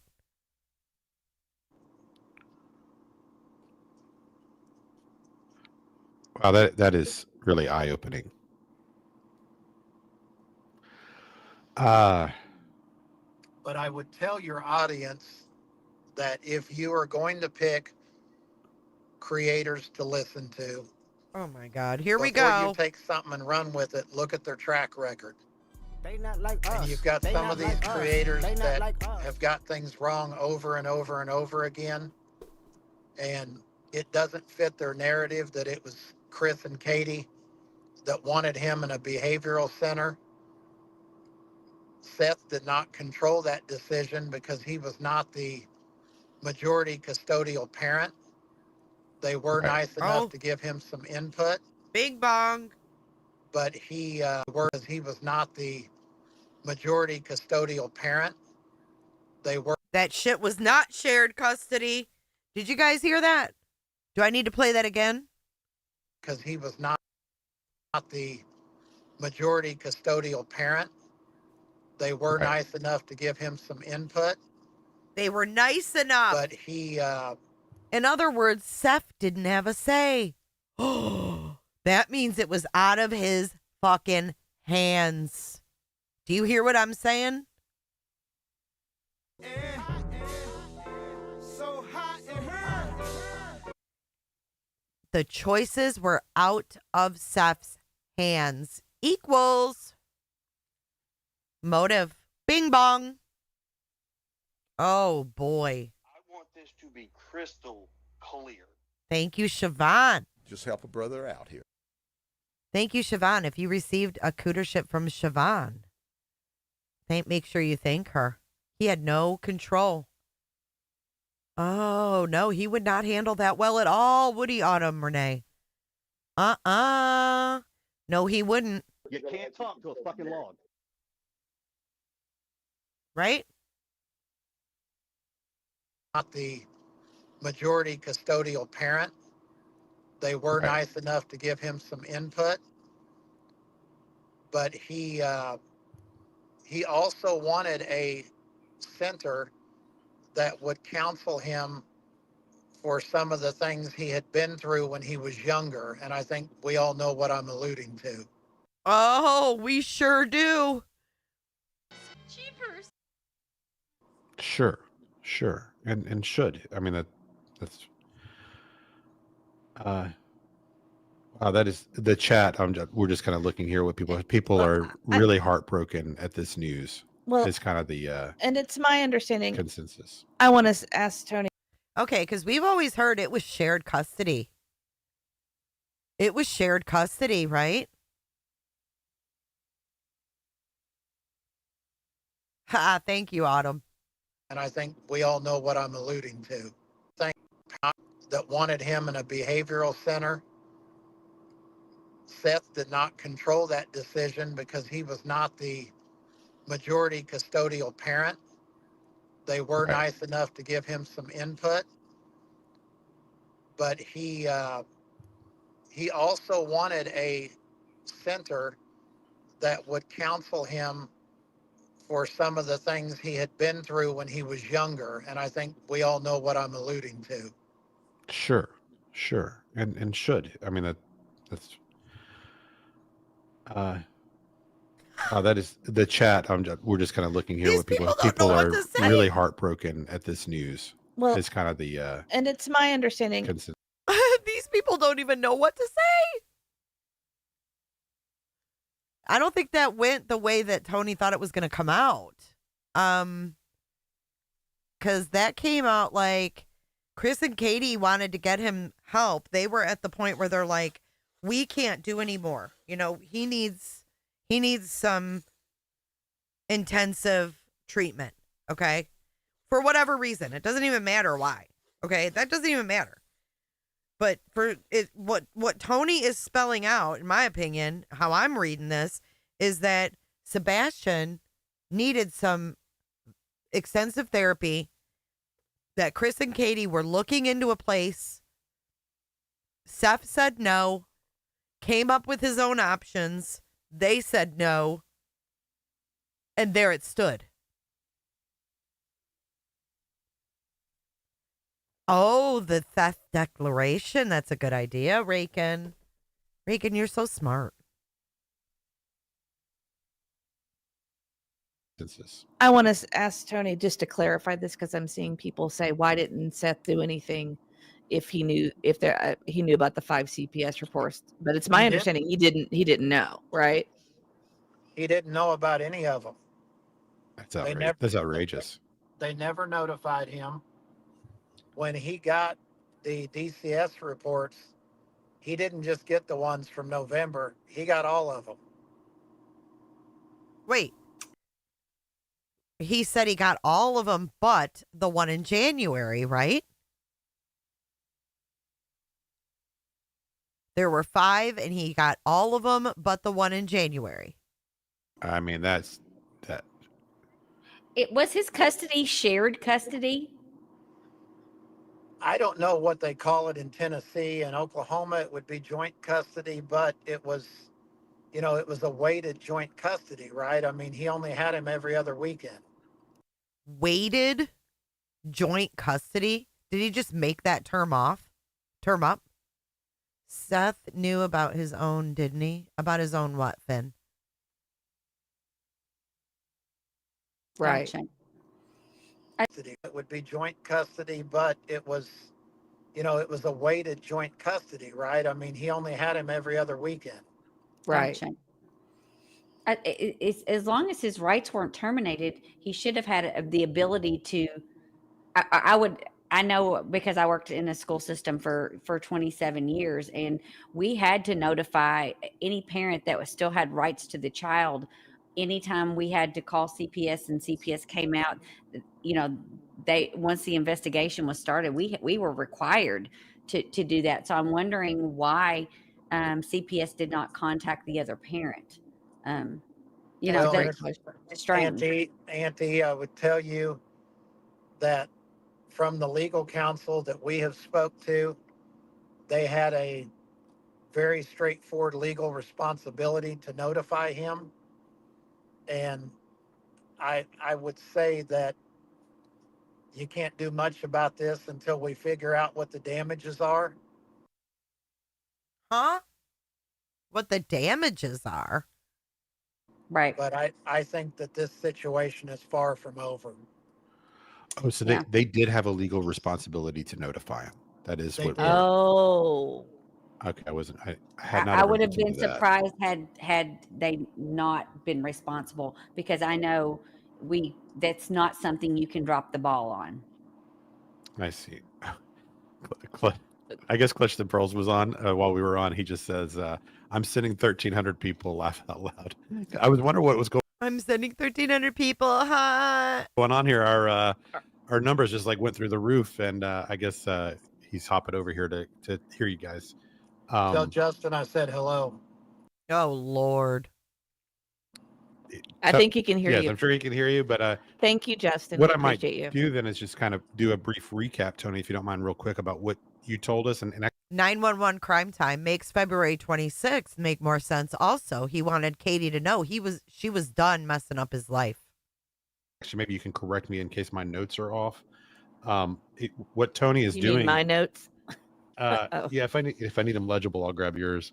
But yeah, so Tony basically came over here tonight to clear up some timeline issues. I guess there had been a rumor out there about Seth, and so he wanted to just give the full information. Talk to Seth today, and back in October of 2022, Seth and the Proudfoots had all had a discussion about having Sebastian enter an online program in Clarksville and living with Seth. There was a waiting list, so he couldn't get on that year. So they finished up that school year. The following summer comes. Once we get into the fall of 2023, he still can't get into that online school in Clarksville, or the waiting list is still full. So he enters high school, of course. They start having trouble at school, behavioral issues, and then sometime around November of 2023, CPS reports or DCS reports. Oh yeah. So actually, during this time of 2022 through 2024, or January of 2024, there were a total of 5 different CPS reports made, all separate incidents, all mostly involving, it seems, the influ. Sorry, The fifth one's still open. the fifth one is still open, but they all are directed, or they all involve the step parent in the home. Yeah, watch your wording there, Mr. E. So there they just gave a rundown of what we just heard. But Tony's still on, so let's keep listening. Is the Predominantly, right? Predominantly, although Katie seems to be named possibly in a couple of these, but more as Allowing. But the step right, allowing the situation to occur. So they are having trouble with Sebastian, I guess, at some point, and then around November of 2023, they start having discussions about putting Sebastian in a behavioral school, one locally in Gallatin called Bledsoe Youth Academy. Seth does some research on it. It turns out they've had a lot of, I guess, children pass away. Yeah, which we couldn't find. And of course, Katie wanted to keep them close, right in Gallatin. And of course, Seth, no. Under their care. And so he didn't want to approve that. He reached out to a lady named Tara, who works with this kind of thing, found 4 other really good schools around the country. Those cost between $5,000 to $10,000 per month. So of course that's, $60,000 to $120,000 a year. So that was not feasible, for the budget at that point, I guess. And then then he gets approved, I guess, sometime in that winter, before he went missing, to get into the Clarksville school. So then the plan becomes for Sebastian to go live with Seth in May, which we all knew this part of it, that was the arrangement. But then another CPS report comes in January, and we still don't know what's in that report. And neither does Seth, neither does Tony. No one knows because it's an open investigation. And then Sebastian goes missing in February. So there's your timeline. Tony, am I misspeaking on any of that you could tell? No, and when I spoke to Mr. Rogers, he said that the ongoing one was either at the end of January 24 or the very beginning of February, within that few days there. Did you hear that? The end of January, beginning of February. A CPS call. But Nina filed for emergency custody of Faith mid-January. So a CPS call came after Nina filed for emergency custody of Faith. Okay. Oh my gosh. Hmm. So I assume police have seen it, correct? They'd be able to see it. Investigators. I would venture to say that they know everything that I'm sharing with you. Sure. And they would have seen it, correct? They'd be able to see it. Investigators. I would venture to say that they know everything that I'm sharing with you. Sure.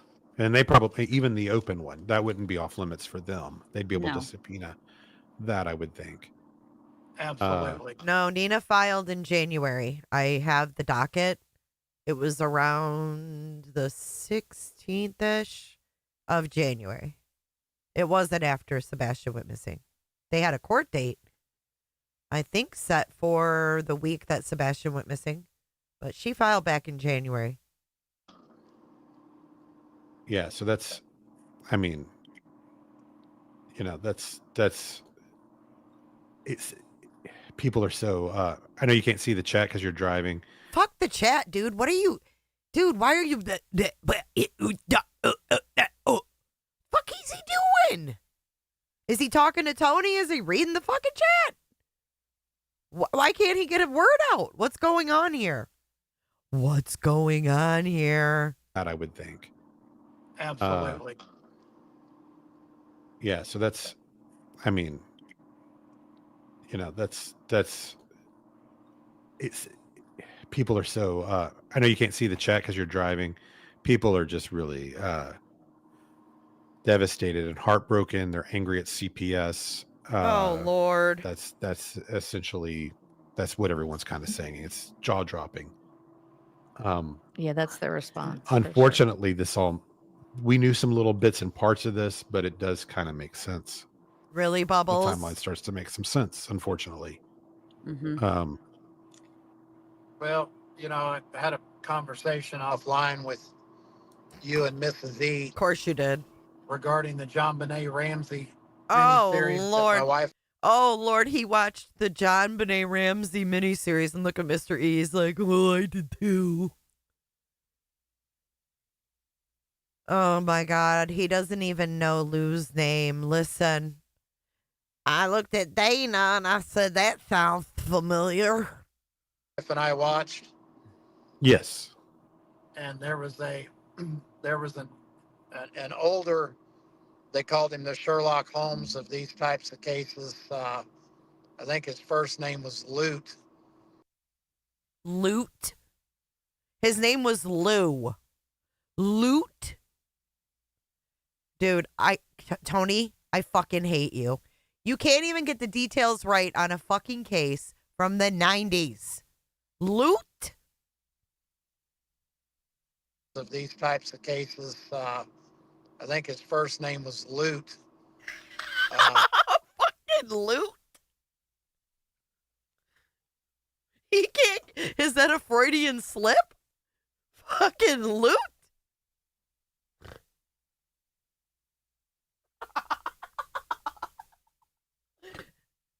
I can't. Of all things for him to say, he says loot. Rico. Suave. It's Lou Smith, Tony. It's Lou Smith, not loot. I wouldn't let you sleep in my room if you were growing on my ass. Cases, I think his first name was Lute. But, you know, he made a statement when he was My mind on my money and my money on my mind. talking about the case that so many times people make these cases more difficult than what they are. Hold on. I think his first name was Lute. Fleet and Luke combined. Oh my God. I don't know. I don't know you two bad actors because I don't know. Maybe I smoke too much pot. Maybe that's why I figure this shit out. I don't fucking know. But, you know, he made a statement when his first name was Lute. Just help a brother out here.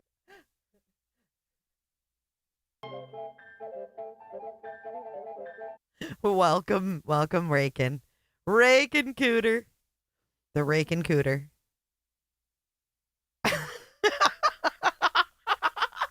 He's so serious. I know. He's like, I posed with Brian Enton.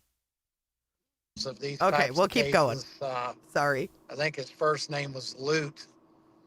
But, you know, he made a statement when he was talking about the case that so many times people make these cases more difficult than what they are. And I looked at Dana and I said, boy, that one hits home. And, Loot. you know, you start to... Loot hits home. Boy, that one hits home. Home. And I looked at Dana and I said, boy, that one hits home. I fucking can't. What is with these people, dude? You can't make, you definitely cannot make this up. Thank you for being here, everybody. Can you take a moment and hit the like button for me? Can you take a moment and just hit that like button for me? Please. Oh my God. Tony. Dick Talk Tony.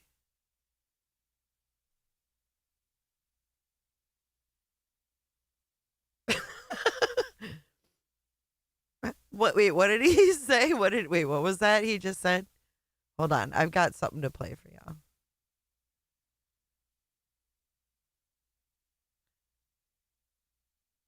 Hold on. Hold on. You probably got a little hint. What did he just say though? Hold on. People make these cases more difficult than what they are. And I looked at Dana and I said, boy, that one hits home. Well, does this hit home? Listen to him again. So many times people make these cases more difficult than what they are. And I looked at Dana and I said, boy, that one hits home. And, you know, you start to get to the point where, you know, 2 + 2 + 2 + 2 = 8. What? Yeah. What the fuck? Math with Tony. 1202. You start to get to the point where, you know, 2 + 2 + 2 + 2 = 8. Yeah. Sure. I mean, this is where they should be looking. I mean, it's the first place they need to be looking is right here. If you're ignoring all of this, then you're not. It's willful ignorance or you're incompetent, and I can't imagine that it's either. I'm sure they are looking at all of this. You know me. I've got the rare opinion or the minority opinion that the rare opinion. Listen, he's about to say that he has the rare opinion that law enforcement's good because the majority of the fucking green team is anti-law enforcement. That law enforcement, this is not a big corruption cover-up issue. I've always believed that they are doing a real investigation. It's just always you know me. I've got the rare opinion or the minority opinion that that law enforcement, this is not a big corruption cover-up issue. I've always believed that they are doing a real investigation. It's just a difficult one, and that it's painstaking and it's piece by piece. They're being careful. They're being cautious and careful. That's been my belief, and I think they've got to be looking. Okay, let Tony talk. I don't know how they're not. And you know, Mr. E, that I've always shared that opinion with you. Right. Yes, he has. And so Tony shares the opinion that law enforcement is not corrupt.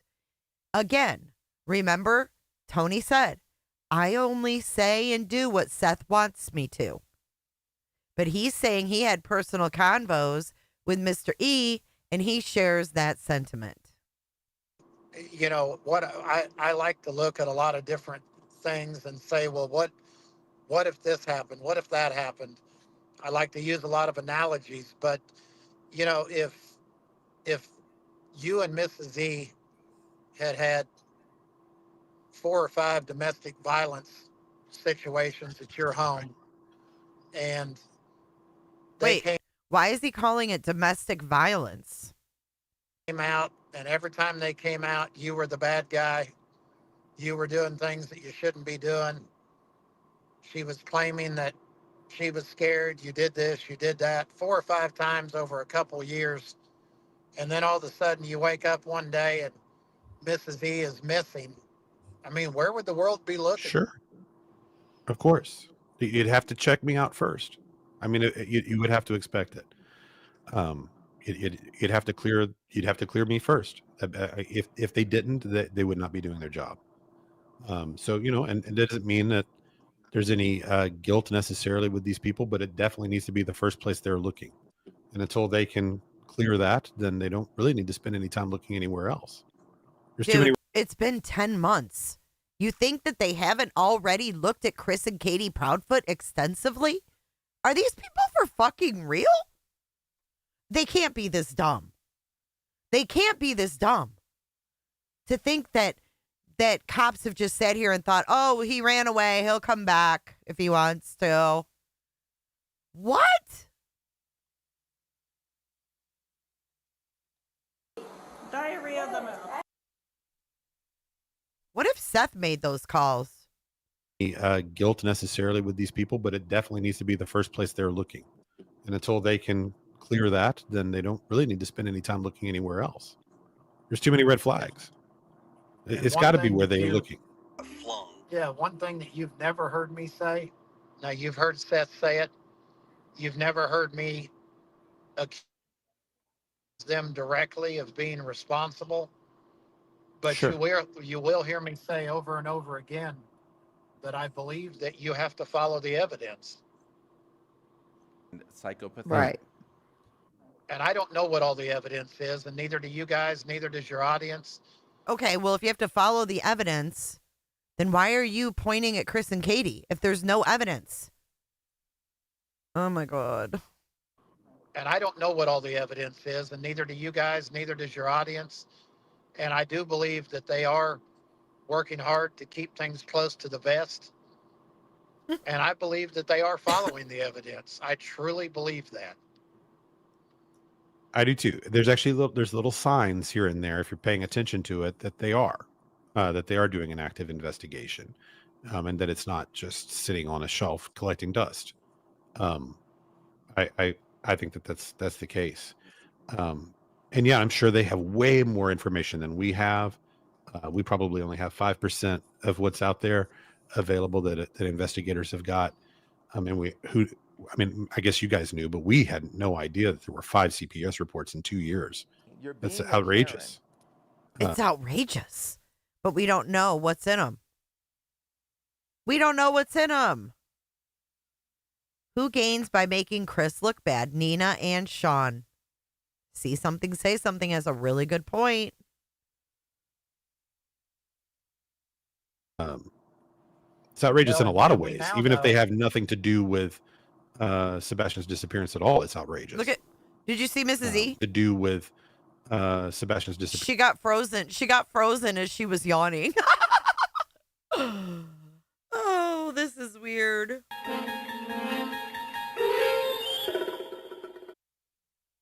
At all, it's outrageous. It's unacceptable. Well, and we now know, Mr. E. Good night, Siobhan. That thanks to a conversation I had with you guys, because I've had my head out of the YouTube world for a little bit. But, you know, Sumner County or the TBI, we now have confirmation that they've reached out to 2 different content creators for either an interview that they've done with one of the parents or some evidence that they talked about and wanted to find out, hey, can I get a clip of this? Can I find out where you got that? So they are watching what's going on. Okay, Tony. Look at Aunt E. She's like, yeah, bullshit. She don't even believe it. FYI, law enforcement does not need to contact a content creator to hear things, right? If they need things for evidence, they're going to collect it the appropriate way. They're not going to say, oh, hey, Smiley Stories World, could we get minute marker 129 to 1232 of your interview with Mr. Christopher Proudfoot, please? Go ahead and send that over to my email. Actually, you know what? Never mind. Just text it to me. No, they're not. They're going to get a warrant and they're going to send it to fucking Google, YouTube, and tell them the file they want. And they're going to get the whole fucking file. They ain't going to ask nobody. You may not even know that they took your video. They're not going to ask anyone, especially some big mouth that's going to go live and say, yo, I don't know if I should be telling y'all this, but TBI asked for my video with Chris. No, they didn't. No, they didn't. There's called a chain of custody. Right?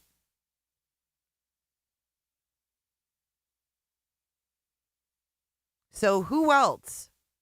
Who else said that they got a clip given or TBI contacted them for a clip? Ain't happening. It ain't fucking happening. And these people want you to believe it, and people believe this stuff. Law enforcement doesn't work like that. And they don't clip directly. They have to have a chain of custody. Because if someone was on YouTube, hey Spitfire, if someone was on YouTube and they're a suspect and they say something in this YouTube video, they can't just clip it. They have to get the actual video because it might be played in court one day. And if that's just clipped or given to them from Smiley Stories World, that evidence won't be evidence for very long. They'll have that thrown out. That's not how it works. So why are they expecting people to believe this garbage? Why? Oh, I can't stand it. It's like, wake up.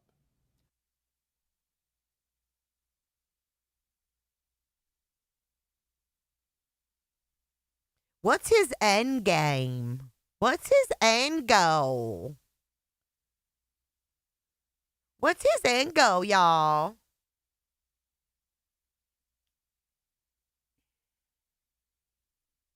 And wanted to find out, hey, can I get a clip of this?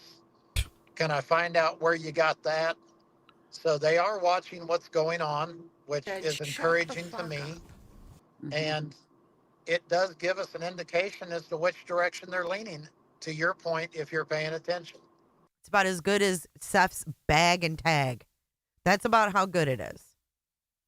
About good as Seth's fucking volunteers bagging and tagging evidence. That's about how good that is. So I didn't know there were 2. I knew about Smiley. I knew they had asked her. I didn't know that there was a second. Hi, hi, Smiley. This is Agent Simmons. Oh, okay. I thought you were there when I told him. Oh, maybe I took away. Okay, so there's at least two. Okay, great. Maybe. And one of them happened yesterday, by the way. Oh, so on Saturday even. Oh my God. On a holiday weekend on a Saturday, the fucking agent is reaching out to a content creator asking for clips. Asking for clips. I'm calling Nick. Two. Okay, great. Maybe. And one of them happened yesterday, by the way. Right. Oh, very interesting. That is very interesting. Yeah, it That's is, isn't it? encouraging. Yeah, so you're not doing that if you're trying to cover this thing up, you know. Correct. You're not doing Correct. things like that. Because the moment you do that, based on the information that you're asking for, you're tipping your hat as to which direction you're leaning. Yeah. Yeah. So it's a good sign. It's a very good sign that justice is coming. Agreed. It really is. It's slow. Justice is painfully slow.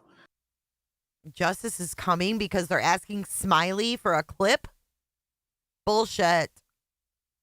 But you know the way these things go is everybody says corruption, corruption, corruption till the day there's handcuffs, and then it's like then they'll be celebrating the police because there's no warm up to it. You know, there's no they're not going to announce the date that this thing's going to be solved. Well, you just admitted that you're the minority in your community that believes in law enforcement. So who are you talking to right now, Mr. E? Who are you talking to? Because there's 877 people here, and the people that watch me, we believe in law enforcement. We believe that law enforcement is investigating this. So you're speaking to your own dumbasses. Handcuffs, and then it's like then they'll be celebrating the police because there's no warm up to it. You know, there's no they're not going to announce the date that this thing's going to be solved. It's just one day everybody's living their lives, and the next day their home's raided. That's kind of how it goes. Well, and if we could all put our child. That's kind of how it goes. Just one day everybody's living their lives, and the next day their home's raided. That's kind of how it goes. Well, and if we could all put our child in this situation, if we could put ourselves in Seth Rogers' shoes. Oh, Lord. We're all very familiar with the phrase double jeopardy. And of course. When you start talking about bringing your... Wait, why did he say put yourself in Seth Rogers' shoes and then talk about double jeopardy and the fact that Ellie has to have all their evidence and make those charges stick? You just killed me. Those 10.5 wide. Don't forget wide, baby. Don't forget those 10.5 wide. Why did he say Seth Rogers' shoes and then double jeopardy? Hold on. Hold up. Wait a minute.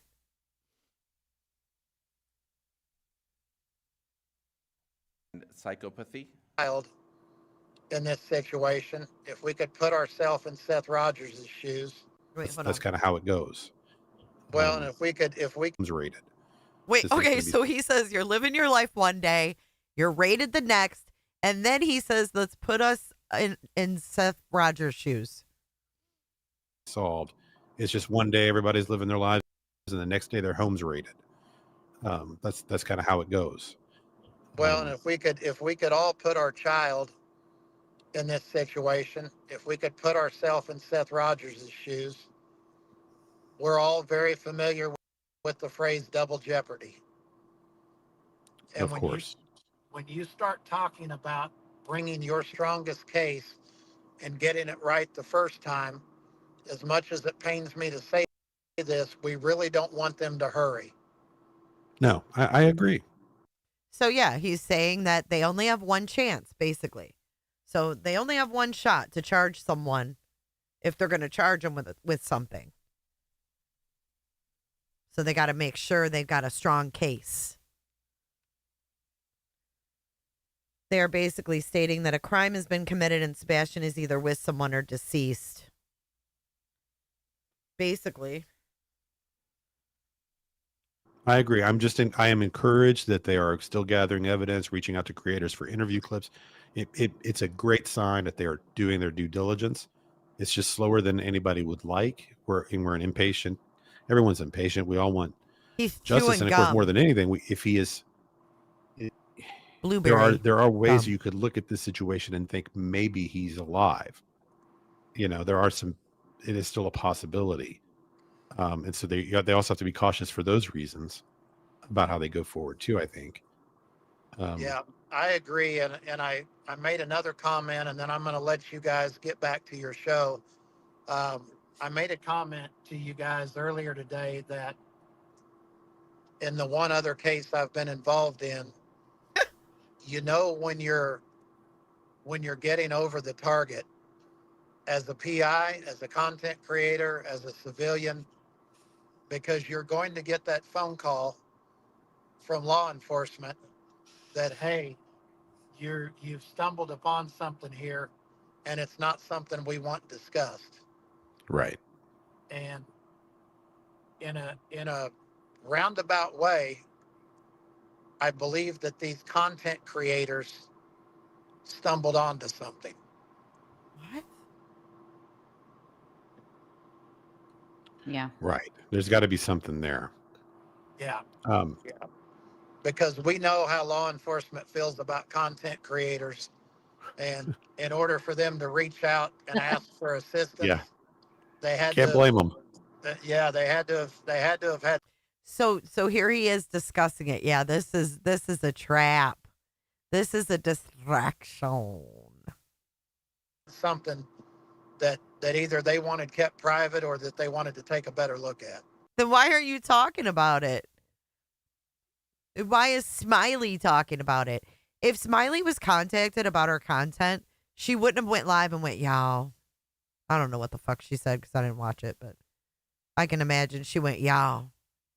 TBI contacted me about my interview with Chris and Katie. I imagine it went something along those lines.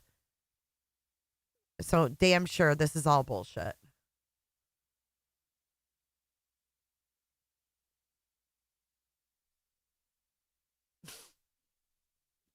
Kenna, I read your comment and my pop almost went out my nose.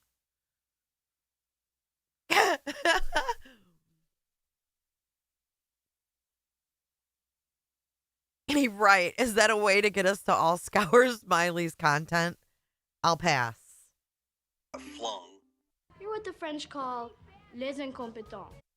I mean, this is just utterly ridiculous. Right. Well, I would think I know you're saying you're going to be going soon. I just want to say thank you so much for sharing all of that information with us. There's so many people invested in this, and just want to discover what the truth is, even if it's painful, like what we've been hearing tonight. That we can't shy away from it. It's the reality, and it gives us a little more clarity on what was going on leading up to his disappearance, which is very important. It's maybe the most important part. But I really appreciate you coming and doing this. Do you guys know? Have you and Seth talked about the next time you're planning on doing a live? Are you doing one this weekend or waiting a while?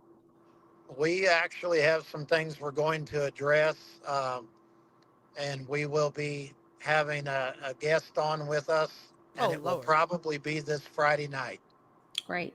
Oh, okay. Great. Great. Well, I guess we'll clear our schedules. we'll clear the decks. If you would like us to mod again, we'll be happy to do it. Yeah. And Schedules. we'll clear the decks. If you like. I can't. They're clarifying some things, and they have a special guest joining them.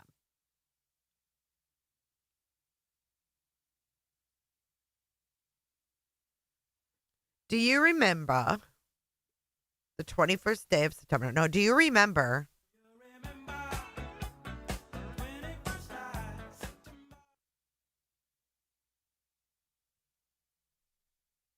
the last time they had a special guest was supposed to be Joe Petito? It ain't going to be the bounty hunter. There's no fucking way. If Dog the Bounty Hunter appears on this show, I will literally hand my channel over to somebody. Just help a brother out. Here. I don't believe for a second. Hey, Julie, welcome to the Cooter Club. We have a legal cooter. It's moderated by blue gumballs. Can you imagine being manipulated like this and being able to look at yourself in the mirror? Tony does not sound thrilled. I think he's neck deep and can't get out. He's calling him Mr. Rogers. No, it's not going to be Sebastian. Stop. Come on.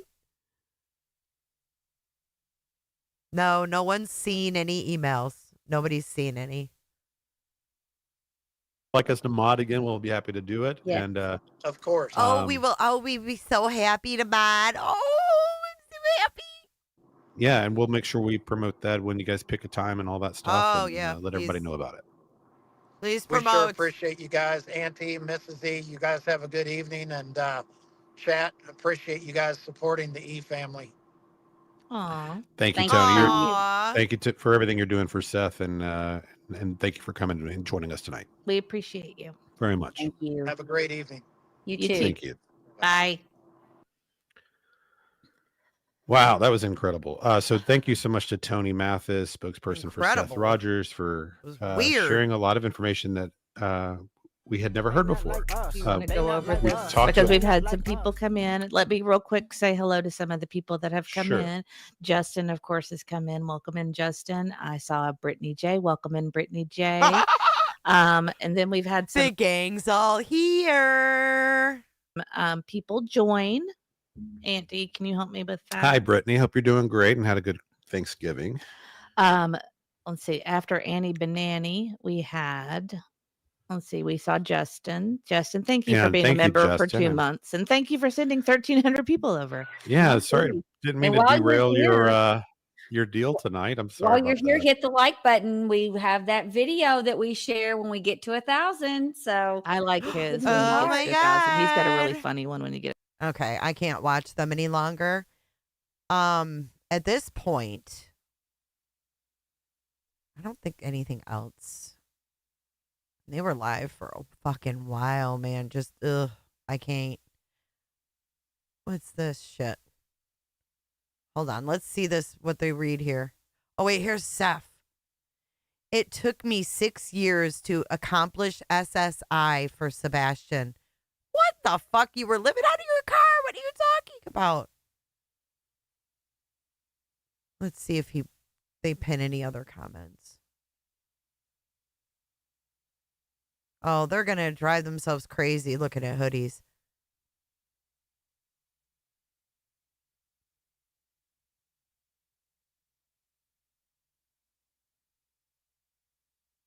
Susan Smith joined.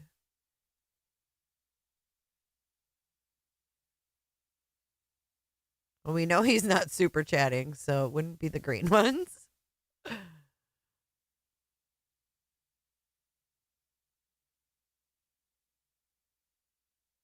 No, I don't see any other ones. Let's see what the freak this is. 3 or 4 people come forward with stuff. Mhm. We don't know. My God, are they slow? There's a very that I muted the mic. I hope that somebody Sorry. said I got caught up in the video again. I gotta go back. somebody said that the Mrs. E always looks like she's stoned. I think she smokes. She's funny. Machete is comic genius. Machete? Why are they fucking pinning that? It is. Aw, thank you. Let's see. So this was the post from at night. Let me get it. Can you read it from there? I can make my screen larger. Okay. So this is from November 30th, so just yesterday. I don't even know if I've read this one yet or not. At night, private intelligence is issuing an important update in the search for 15-year-old Sebastian Wayne Drake Rogers. Our ongoing efforts have led to the preliminary identification of 3 persons of interest in connection with the events on February 25th. Hold on. What's this? Oh, law offices of Joseph Lesniak. Dwayne, look at they follow them all. 2024, the night Sebastian disappeared.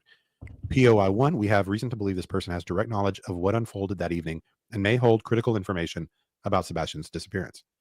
POI 2, this individual is believed to be working with the first POI in some capacity and may provide valuable context or corroborating details. POI 3, while potentially unrelated to the other two, this person is believed to possess knowledge that could shed light on the events leading to Sebastian's disappearance. All right, what do you guys think of this? I'm thinking they're talking about all three parents.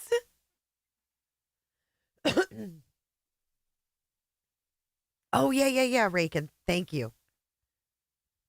The declaration. At this stage, we are not disclosing further details about these individuals, but we emphasize that identifying and speaking with them is critical to the ongoing efforts. Nationwide focus. We urge anyone with information about these individuals to come forward, regardless of their location. These persons of interest may not reside in Tennessee or may have traveled across state lines, making nationwide awareness crucial. Would you mind to scroll that down a little further? Yes, I wanted you to see something there real quick. Sorry. They not like us. They not like us. They not like us. Okay. Remarkable. Yeah. Well, Kels, they look like they host something. I don't know Go if ahead it's and murder finish reading. mysteries. yeah. So, if you have any information about these individuals or their whereabouts, please contact us or federal officials. We are incredibly grateful for the public support and patience. We encourage anyone with How would information anyone have information when they say POI 1, 2, and 3? Fuck they talking about? to come forward and join us in this mission. Together, we can bring Sebastian safely home and establish a legacy of hope for others. So, so these people of interest, are these the three people in the video, or are these different individuals? You think?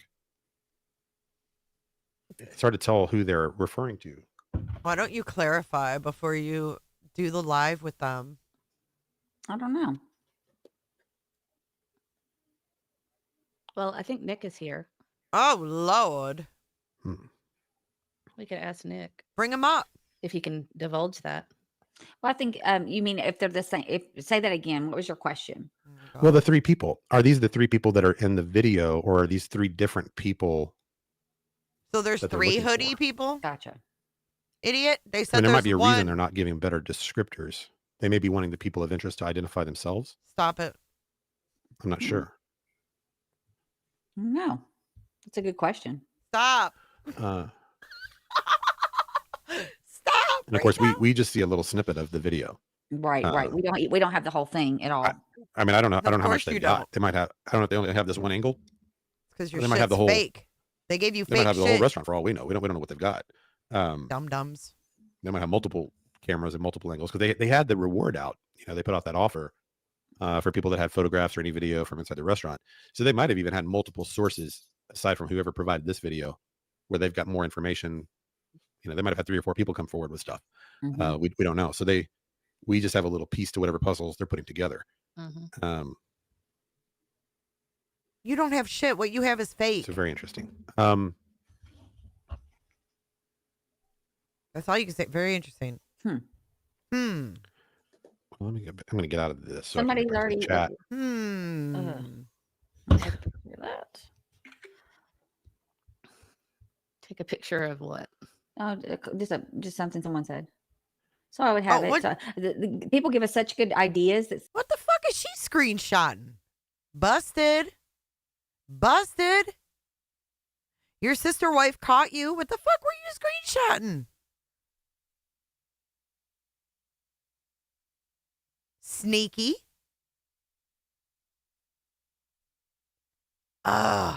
Look at chat is disabled.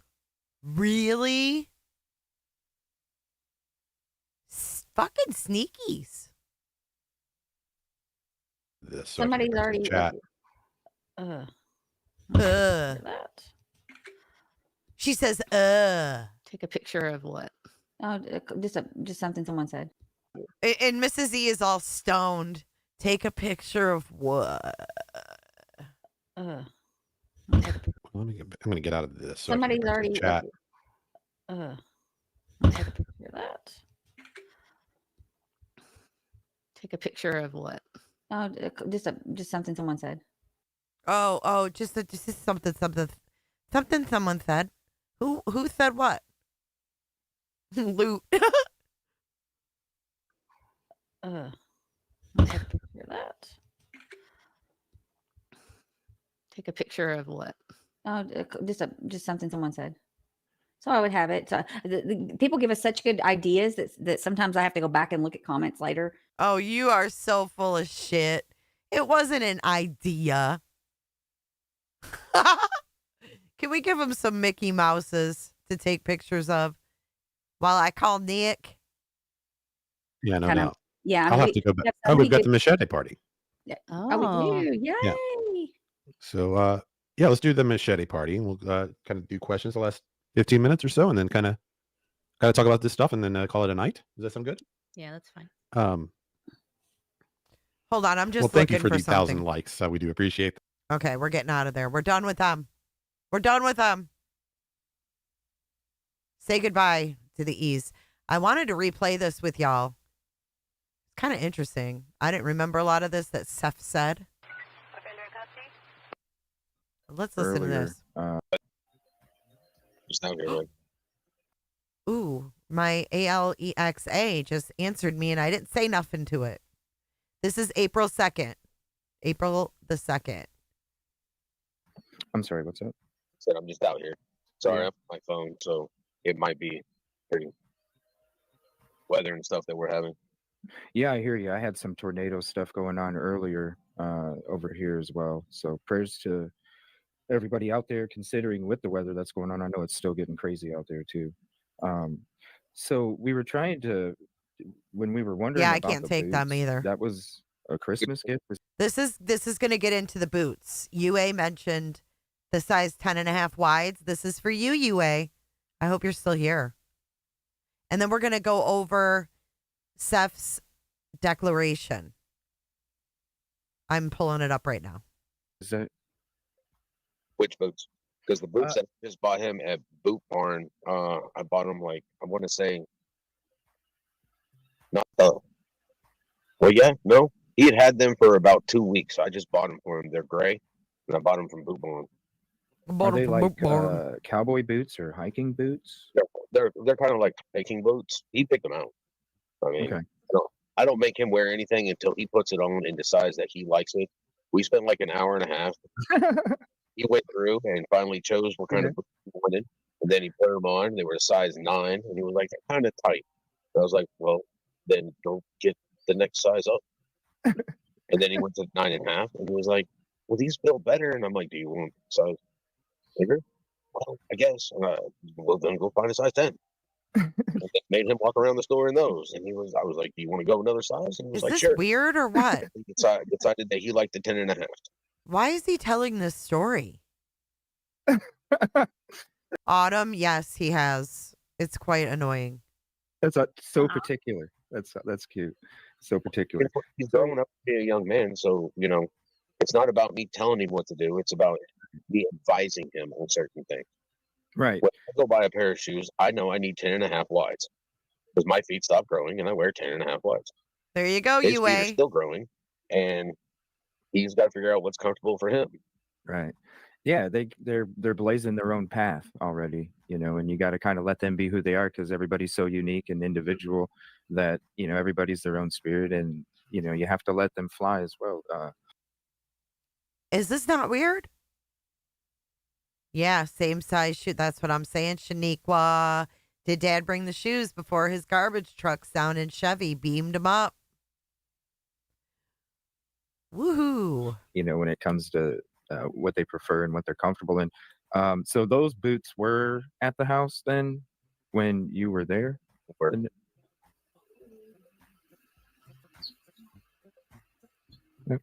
So those boots were there at the house when you were there the next morning? When I arrived there Monday morning, there was his morning. Yep. So those boots were there at the house when you were there the next morning? When I arrived there Monday morning, there was his old pair of tennis shoes, the new pair of tennis shoes that his mom had bought him. And actually, my brain is so fried. It's understandable. So it wasn't the last weekend that I had him that I bought him the boots. It was the weekend before. So he had those boots for approximately 2 months before he went missing. Because I bought him those boots on a Friday after I picked him up, spent an hour and a half at Boot Barn, and returned. His mom was like, "Well, you're spending money at Boot Barn." He was like, "You know what? I want him to last, and I want him to be decent. They're water. Right. He needs a pair of boots. You said that he outgrew his other pair of boots, so why wouldn't I go buy him a comfortable pair of boots? The last thing you want to do is have something uncomfortable on your feet." Right. Right. And he's a grown boy at 15, grown quick too. Do you know for sure that he was outgrowing those other pair of boots? I didn't see the other pair of boots, but she has a tendency of throwing away what he can't wear. Okay. And when I went into the house the weekend that I had him before he went missing, he was wearing his new pair of tennis shoes. His old tennis shoes were at the door, and I made him. When I walked in, all three were there. I was like, "Take those off. Wear the boots. I bought you the boots. Come to the house with the boots because he's got a pair of tennis shoes at my house as well. So if we go fishing, he can put those on, and I'm not worried about him getting wet or Wait, whatnot." what? When he picked him up, he went inside and saw. Was that normal for Seth to go inside when Chris wasn't home to pick up Sebastian? Do you really think that Katie wanted him inside? How did he see all the shoes? I find that to be weird. Right. And he's a grown boy at 15, grown quick too. Do you know for sure that he was outgrowing those other pair of boots? I didn't see the other pair of boots, and she has a tendency of throwing away what he can't wear. Okay. She has a tendency of throwing away what he can't wear.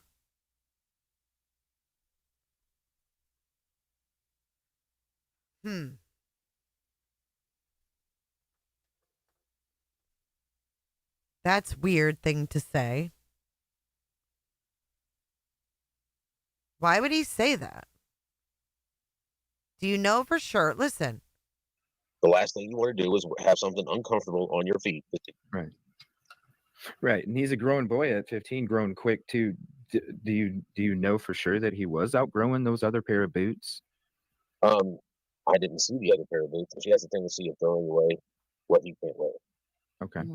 And when I went into the house the weekend that I had him before he went missing, he was wearing his new pair of tennis shoes. His old tennis shoes were at the door, and I made him. When I walked in, all three were there. I was like, "Take those off. Wear the boots. I bought you the boots. Come to the house with the boots because he's got a pair of tennis shoes at my house as well." So if we. So he told him, "Don't take those off. Wear these." What? Hey, Raken, can you send me the Seth's? I can't find it on my computer right now. The exhibit, not the exhibitees. I have the exhibitees. I can't seem to find his deposition thing. Not deposition, but declaration. Sorry. I don't think I can find it.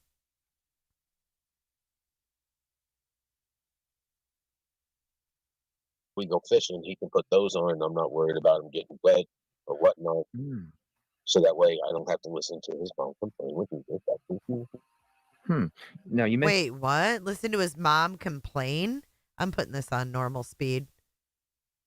Sean, what was that all about? As well. So if we go fishing, he can put those on, and I'm not worried about him getting wet or whatnot. So that way I don't have to listen to his mom complain with me. Now you mentioned fishing. Was there any fishing spots around the neighborhood by the house? Not that I know of. When I take him, I live in Clarksville. Okay. And it's like a 40-minute trip north to get to the fishing spots I go to. Okay. To fish on Yellow Creek and over by one of the high schools, they got a pond there that they do fishing tournaments out of. Can I ask a question? Back to the house when you were there, the morning of the Monday. Yeah, I don't understand why Katie would give a damn what he's buying, spending his money on, and why she would complain about anything. He's trying to make her look like a bitch.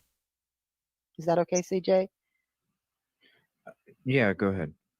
Can you tell us a little bit how, like you know Katie pretty well, and we're with you, Seth. Just so you know, all the way. We've been there every day, and I mentioned CJ's been out there.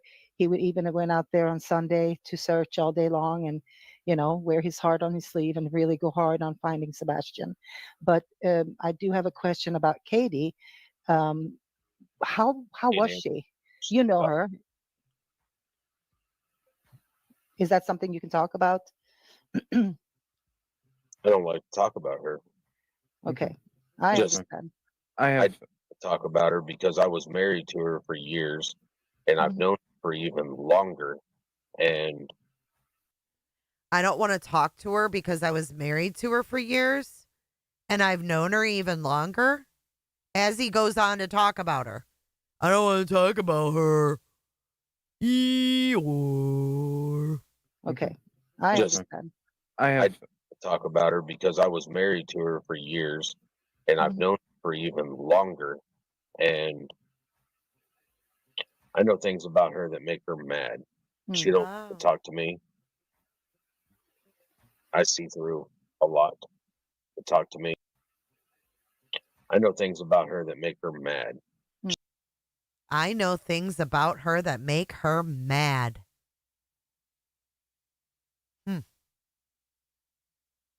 I don't want to talk about her, but I know things about her that would make her mad. Look at that Duper's Delight. There's the Duper's Delight yet again. Yet again. She don't talk to me.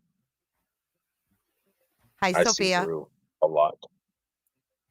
I bet you do. That's why I asked the question, if that's anything you were comfortable talking about. But that's okay. That's fine. You just answered it. It's okay. Seth. I don't like to throw mud.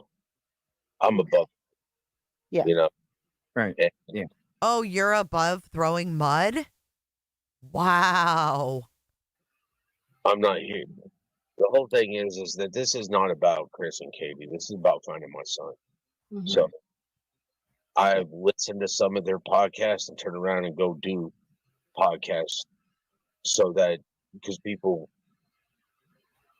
they make people mad and then people want to talk about them and that's what they want. Right. Deflection, confetti away from the task at hand when it comes to that. But it also, I have some more questions. Okay. About my son. Yeah. No, but it is ultimately, Seth, it is because what we're trying to do is like figure out, who could have taken him if somebody did, or where could he have gone? Like, that's like painting that picture, right? Because that's how you want to look at this. We want to find him alive, correct? Oh, he's alive.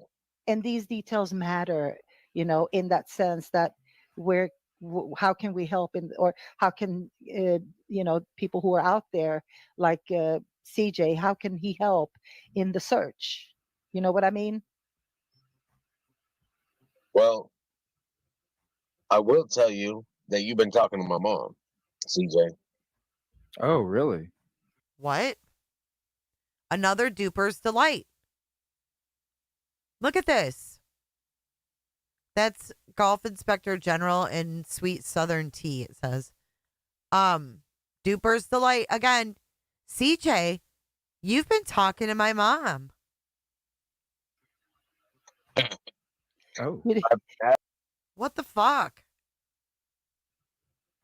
I will tell you that you've been talking to my mom, CJ. Oh, really? Oh. I'm asking her, who in the fuck is CJ? Here I am.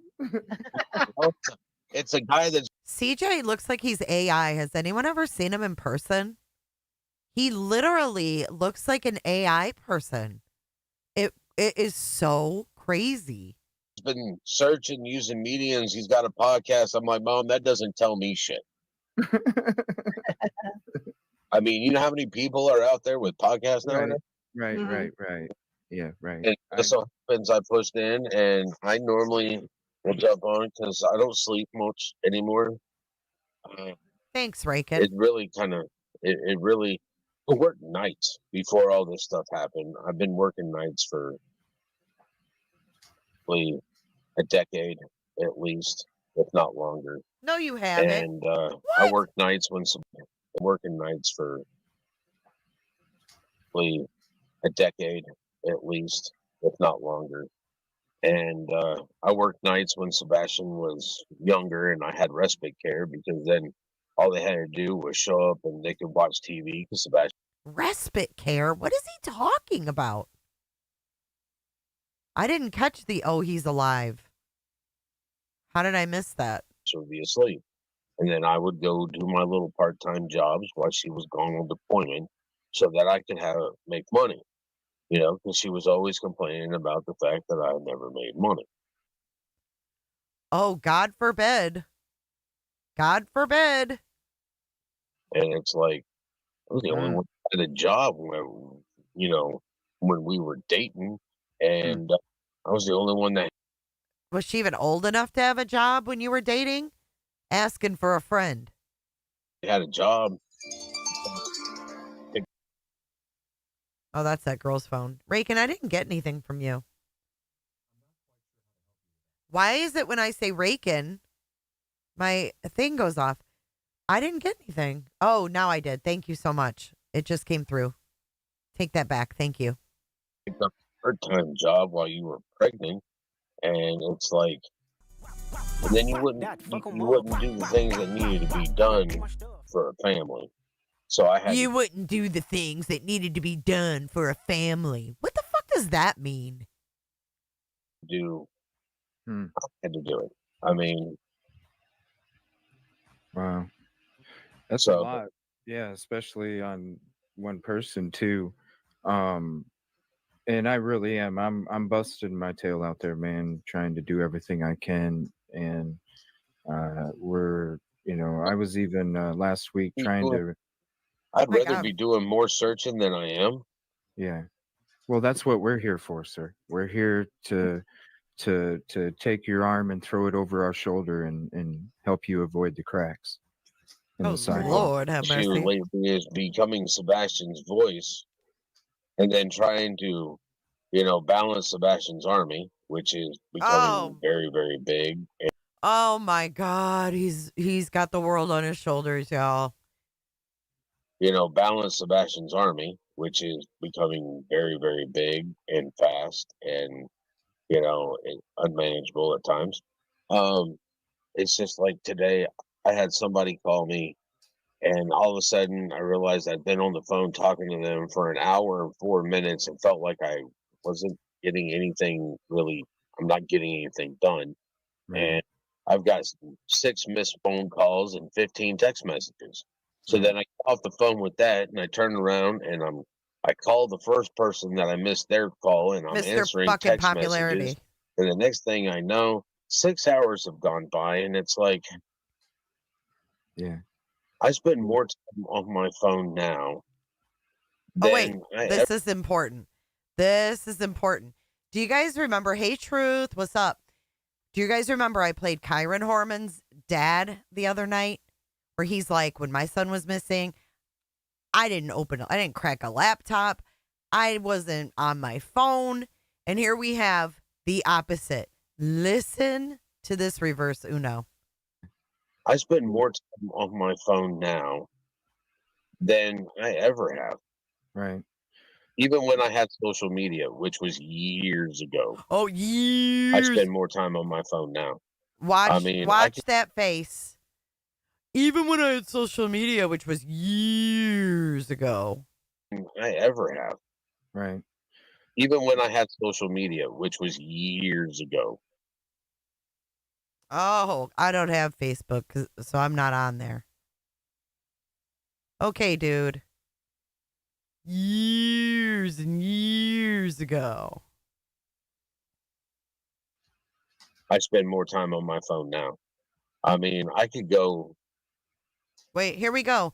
Remember, before we play this next part, I'm asking the chat, I want y'all to tell me, why did Seth Rogers say he had two phones?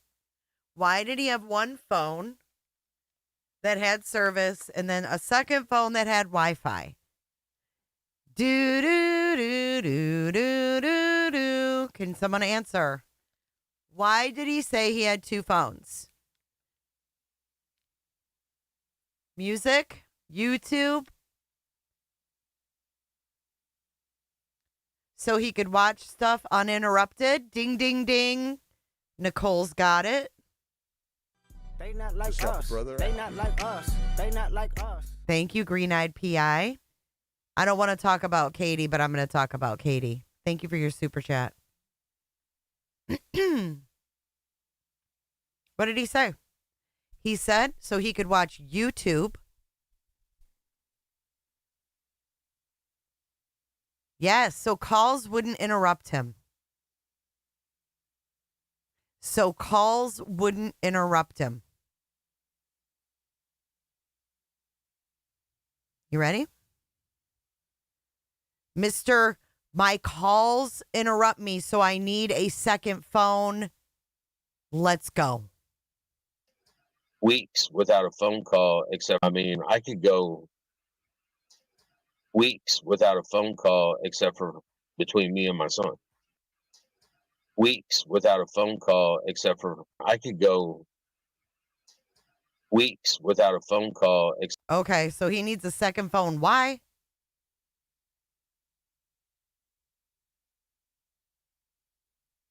Because he's a liar.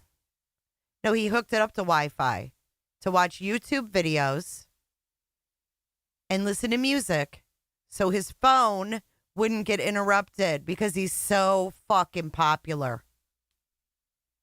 I mean, I could go weeks without a phone call, except for between me and my son. So your mom doesn't call you? Why would you say that's not true? You're sure his mom calls him every day? Wouldn't he say, my mom calls me every day if his mom called him every day? Why do you want to put words in his mouth? That's not what he said, Kiwi. He said, I can go fucking weeks, except for me and my son.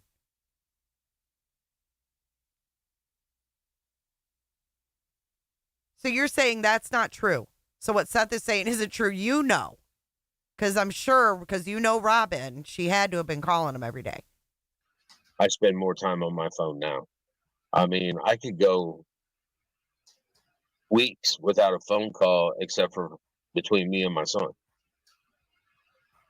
You know, and it's just now I'm on my phone a lot looking for my son. And I know that it bothers you. Your son's not on your phone. What do you mean you're on your phone looking? You're not going to find your son being on your damn phone. What's he talking about? Right, his sister. No one calls him. Because I know I've watched your interviews and I have the same kind of mental, and we're like two birds, one stone kind of guys. And I can imagine how hard that would be to, you know, like you said, 6 hours go by and you probably look at it and you go, did I really accomplish what I could have accomplished with those 6 hours? The two birds, one stone kind of approach. And I'll tell you right now, no matter what I did in those phone calls, my son's not back with me. So right. Anything. Yeah. And that's why I'm there for you, because I know that you're already doing the job of two families when it comes to the situation. Shut the fuck up. You don't know what he's doing and what they're doing. AI. You're already doing what two should be doing, so it's already hard enough on you. And that's why I have the approach that I do, because I don't, you know, you said just like, you know, now you hit 6 hours of phone calls, this and that. And that's why one thing I never reached out, because I don't want to add to that, to what you're talking about. I would rather be there so I can take some of that away from you. So you do feel, even though you have 6 hours of phone calls, you still know down in your heart that even though you spent time on those calls, there was still an effective effort to try and find your baby boy, even though you weren't necessarily there physically. And that's why I'm glad that you hopped up so I could tell you in person. Or I had to get a drink. And I want to say thank you for your comfort to come up here and hang out with us and talk for a few. I'm also looking at your chat. Oh, of course you are. Yeah, if there's anything that Hey, you want Cricket. to mention that you do see there, let me know. I do have a question. I'm also looking at your chat. Of course you are. Though. Yeah, go ahead. I don't have a brain. I'm sorry. It went away a long time ago. You're focused. You're focused, and that's the Yeah. difference. Yeah. Yeah. Is there anything you can help CJ with, but where to like help you? Like, you know what I mean, Seth? Like, how can he best help you find your son? Tell CJ, because he's literally out there every day, and he travels 3 hours away, each way. So that's 6 hours a day just to search for him. From my point of view, and I'm dealing with it. Oh, and I'm going to really be dealing with it shortly. But because there's no evidence leading anywhere, like we found the glasses. We found the glasses. Were they his? Were they Sebastian's? Oh, we got some dupers delight. Some more DDs. We're going to have a new special at Dairy Queen called the Dupers Delight. What? That pause. They're close enough to Sebastian to the pictures that I have. The pictures that you have. That I had him bag them and tag them. Oh, my God. He had them bag them and tag them. Yet another piece of evidence that would be no fucking good. And the glasses were not Sebastian's, by the way. However, Seth's team member found the glasses. We've already been through that. But yeah, let's watch that again. There's no evidence leading anywhere. Like we found the glasses. Oh, there's no evidence leading anywhere, but he wants you to think that the evidence of the glasses leads somewhere. You hear what he says? There's no evidence leading anywhere. But we found those glasses, and he wants to put us by the Bauer socks. I'm going to really be dealing with it shortly. But because there's no evidence leading anywhere, like we found the glasses. We found the glasses. Were they his? Were they Sebastian's? They're close enough to Sebastian to the pictures that I have. That I had him bag them and tag them. Wow. Okay. Because when we watched that press conference, it was like, huh? That's interesting. Well, Summit County has come up with any evidence or anything. Is there, without revealing anything? Summit County has come up with any evidence or anything. What? Is there, without revealing any information that you might not be able to, would you be able to help lead me in a, maybe not a specific area, but a certain direction of where maybe I could take my search efforts to? I can tell you where I found the glasses. Okay, that's perfect. Oh, this fucking snake, man. Listen, this is so transparent. They're trying to get out of Seth. Not only, sorry, I'm eating some popcorn, but not only did Golf Inspector General try to get out of Seth, where's the best place to search? CJ is saying, I want to be out there, boots on the ground for you. And he says, well, I can tell you where I found the glasses. Those glasses were found by the Bauer socks. He's trying to set the narrative that they should be searching over by the fucking Bauer socks. What a fucking dick, man. Just help a brother out here. Thank you, Amanda H. There's only one reason a person tries so hard to make others look guilty. Did he say I? Listen again. Lead me in a maybe not a specific area, but a certain direction of where maybe I could take my search efforts to. I can tell you where I found the glasses. I can tell you where I found the glasses. Oh my God.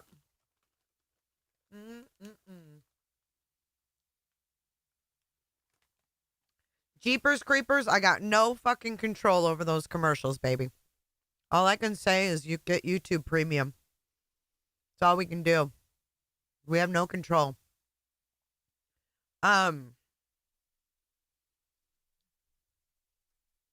me see if I can find this right quick.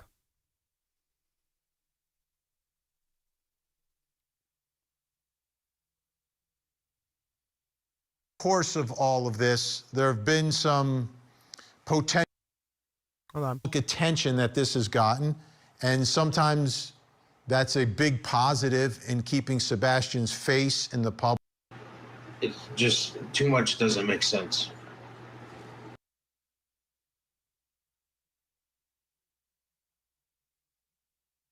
That left his house with nothing. A teenager that left the house with nothing. No phone, no switch, possibly no shoes, no backpack. I mean, completely unprepared. That's no money. It's not how he leaves the house to go somewhere with me. I don't expect him to leave anywhere without his phone and way of communication in case something happens. It's just too much doesn't make sense. It doesn't. Seth Rogers, Tony Mathis, stand by, stay with us. When we come back, we have another question to ask tonight. Was Sebastian's The parents have been cooperative throughout at the beginning of the investigation. They have pretty much done whatever law enforcement has asked of them. That's TV. Okay, sorry. That was the wrong video. Sorry about that. Okay, that's perfect. That's perfect. 210 Hutch in Gallatin. 210? 0 Hutch in Gallatin. That's perfect. That's perfect. 210 Hutch in Gallatin. He gave an address. He gave an address. 210? And what was this street again? Hutch. Don't remember if it was road or court. Okay. Thank you. What the fuck? Whose address did he just give? What is wrong with this guy? This is all the narrative he was spinning. Spinning. Oh, he's so happy to do it too. Thank you. I really appreciate that because it was in Gallatin. And that's where you were good going idea. tomorrow anyway, CJ. Yeah, we talked about this yesterday when we were out in Hendersonville. Remember, we were going to go to Gallatin for a reason? Yeah, because I felt like there's 3 areas I felt we needed to focus on. And the first area that we went to, I just felt like I needed to keep looking, even though it was outside of the area that we were focusing on. There was just something that told me to keep looking, in that area. And so I appreciate you giving me a direction because now you know that volunteers can show up at 126 River Road in Hendersonville, Tennessee. And I've got a lot of my people there that are helping me. And that's where we sit there and we show people where to go look at. Okay. Has there been a search where you found the glasses already? Is that how you found the search, or has there already been a search in that area to kind of scope it? And the thing that Sebastian's alive, so going over places is actually something that we do because we have to. I mean, we can't leave any stone unturned. But the thing is sometimes we have to go back and turn over another stone. Different approach. Because he could be on the move. That's if somebody doesn't have him and they're moving him from location to location. What? Hey, What is Bob, your Dad, What is he talking about? He could be on the move? that's if somebody doesn't have him and they're moving him from location to location. Hey, what is Bob, your Dad, I'm gonna head to the house. My stomach hurts, and I'm talking to CJ too, by the way. shout out, Mom? Shout out, Mom. Hi, Mom. We love you. Where the fuck are they? Shout out, Mom. Shout out, Mom. Oh, he's at her camper.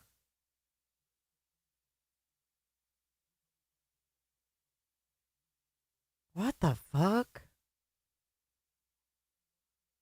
He could be on the move. Moved from location to location. No, this is her RV. This is her RV she brought from Texas. This is April 2nd. This isn't new. Mom. Hi, Mom. That's Robin Rogers and then her husband We love you. and their dogs. We love you. When it comes to the two scenarios that you just mentioned, what do you feel most makes sense to your soul out of those two? Or is it a 50-50 kind of thing? I'm sorry. Yeah, what was that? Out of the two that you just mentioned, whether it was being taken or still on the run, what do you feel in your soul? Does your soul lean one direction or the other, or is it like either or when it comes to what you feel? Well, here's my thing. All right. Speaking from a law enforcement angle. What? All right. Speaking from a law enforcement angle. Hold on. Mm-hmm. Turn the Bluetooth off. Yes, this so that you're not interview. connecting to my truck. This was from April 2nd, 2024. And I'm going to be sideways for a minute. You're good. We just appreciate you being here in your comfort, sir. I appreciate everybody We appreciate you being here in your comfort. who's part of Sebastian's army trying to find Sebastian because he is my life and I keep finding him, but the piece of me is missing. Well, now I look like I have superpowers. Yeah, you do. show him the cartoon, CJ. Show him the cartoon. Hold on one second. And while you look that up, I have a question for you, Seth. If you feel like Thank you, Matt. he's still alive, do you feel, and I don't know if you can answer this, but do you feel that all the items that you last saw him in, meaning when he came out from the restaurant, because you saw that picture, like the shoes he was wearing, the clothing he was wearing, do you think that would have been disposed of in that area? So that would be a good lead for CJ to go search. That's my thing is, okay, I forgot that I was part law enforcement at this point. Oh my God. All they're asking is where can he go search? Thank you, Danny. I forgot that I was part law enforcement at this point. Thank you, Danny. When I saw the video, I was just happy to see him because I had to ask for proof of life. Of course. Like within the first week of this happening, I asked for life, and it took them, took them a month and a week to show me that video. I think what? See, a month and a week. It took a month and a week to show the Texas Roadhouse video. Okay. You hear that? He's saying it took a month and a week for him to see that. You think he wouldn't have said there was a fucking green hoodie? You hear that again? This is all bullshit. This green hoodie is nothing but a distraction. See him because I had to ask for proof of life. Of course. Like within the first week of this happening, I asked for and it took them, took them a month and a week to show me that video. I think What? See, a month and a week. It took a month and a week to show the Texas Roadhouse video. This is where he tells everybody, check this out, you guys. I was shocked as hell. Like he's still alive. I was Do you shocked as feel, hell. and I don't know if you can answer this, but do you feel that all the items that you last saw him in, meaning when he came out from the restaurant, I was 'cause so you saw shocked. that picture, like the shoes he was wearing, the clothing he was wearing, do you think that would have been disposed of in that area? So that would be a good lead for CJ to go search. that's my thing is okay. I forgot that I was part law enforcement at this time. When I saw the video, I was just happy to see him because I had to ask for proof of life. This is crazy. Like within the first week of this happening, I asked for and it took them, Oh, I know. It's took so them a month crazy. and a week to show me that video. I think What? A month and a week? I just got to see it last week. Okay. Okay. A month and a week? Why do you okay, but so since you saw the video, why do you think it took a month and a week? Because if it was just a video leaving the restaurant, well, what I don't understand. Why would it take so long without saying anything that's incriminating when it comes to whatever nobody's supposed to mention or whatever, or something that might be in the video that nobody knows about? Was there something else than just them leaving without mentioning it? If you can't, was there something else than them just leaving the restaurant? No idea. I was just happy to see that there was proof of life after. Hear that? No idea. No idea. I was just happy to see that there was proof of life after I talked with him on Thursday. Right. The complete dad moment. Just happy that I saw my son alive. But Makes no sense. it's in jeans and a polo shirt. But at the same point in time, I don't know if that stuff was at the house or whatnot. And I mean, So Oh, so you don't know if the clothes he was wearing in that video were at the house. sure don't, because I haven't been back to that house. Sure don't, because I haven't been back to that house. That's not what he asked you. It's not about you being back at that house, you fucking scorned motherfucker. Oh, you don't know if the clothes he was wearing in that video were at the house. Sure don't, because I haven't been back to that house. Not since a particular person talked about getting an attorney and suing my sister. His anger stuff was coming out. I was like, Oh, he's talking about Chris. A certain person talking about suing my sister and his anger stuff coming out. Kind of like how your anger stuff came out on Trevor Lee. Kind of like that kind of anger stuff coming out. You know what? I'm done. I'm not going to be in here. I know a hostile. Oh, I'm done. I'm not going to be here. I know a hostile situation when I see one. Dude, you are the biggest gaslighter, liar I have ever seen. I'm getting an attorney and suing my sister. His anger stuff was coming out. I was like, you know what? I'm done. I'm not going to be in here. I know a hostile situation when I see one, and wrong person.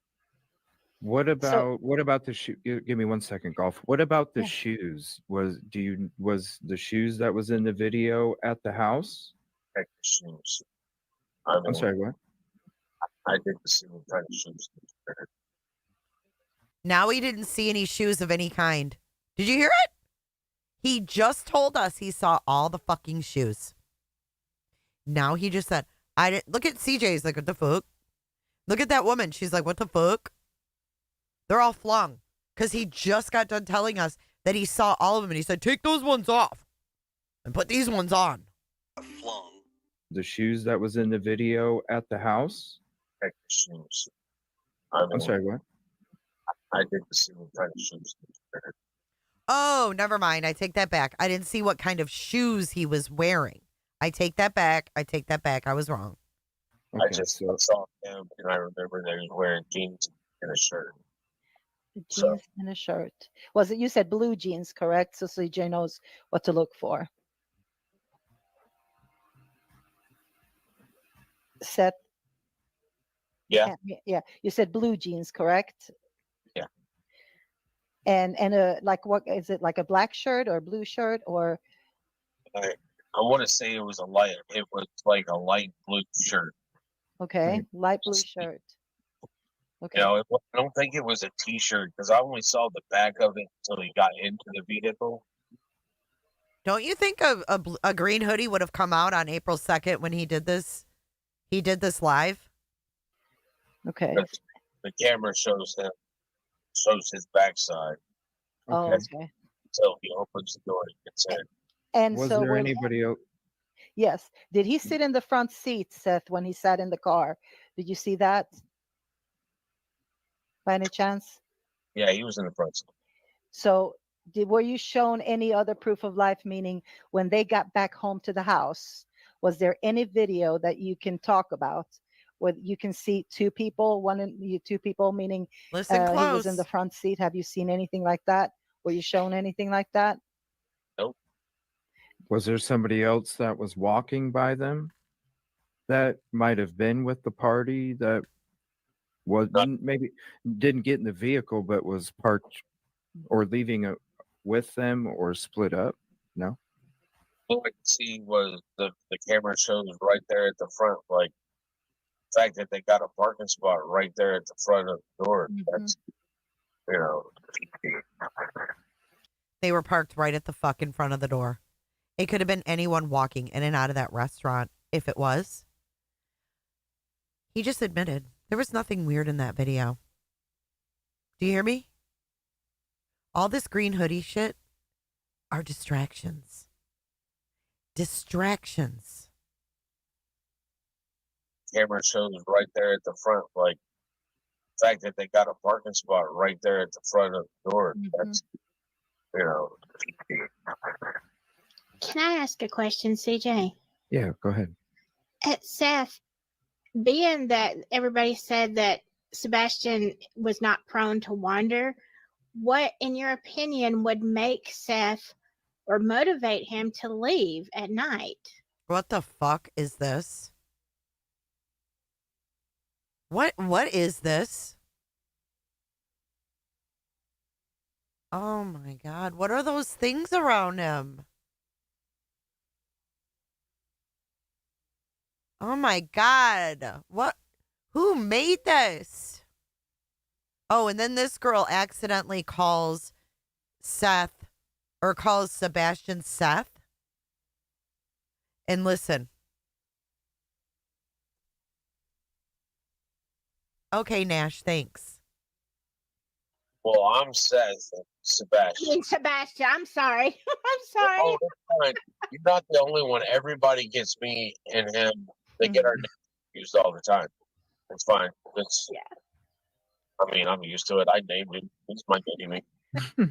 Sorry, I do know who you are, and I really do know who Sebastian is. I'm just, It's fine. I don't hold it against you. I mean, call me Sebastian. That's still, you know, a recognizing greatness. I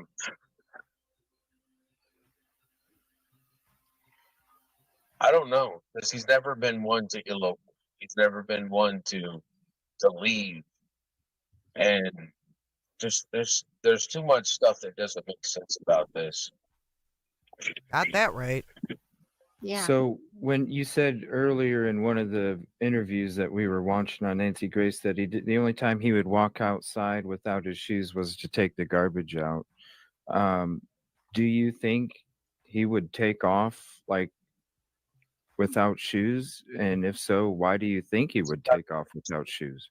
That's crazy. There's so many connections in this episode tonight. Now here's another connection. We were actually watching the same Nancy Grace earlier in the show before this. This is crazy. All the connections tonight in the show from the beginning until now. Oh, it's good energy, you guys. It's great energy. Slips on. Slips. G. Slips on. Slips. And yeah.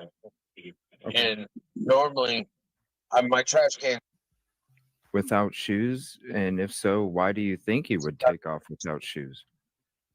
Slips on. Slips. And yeah.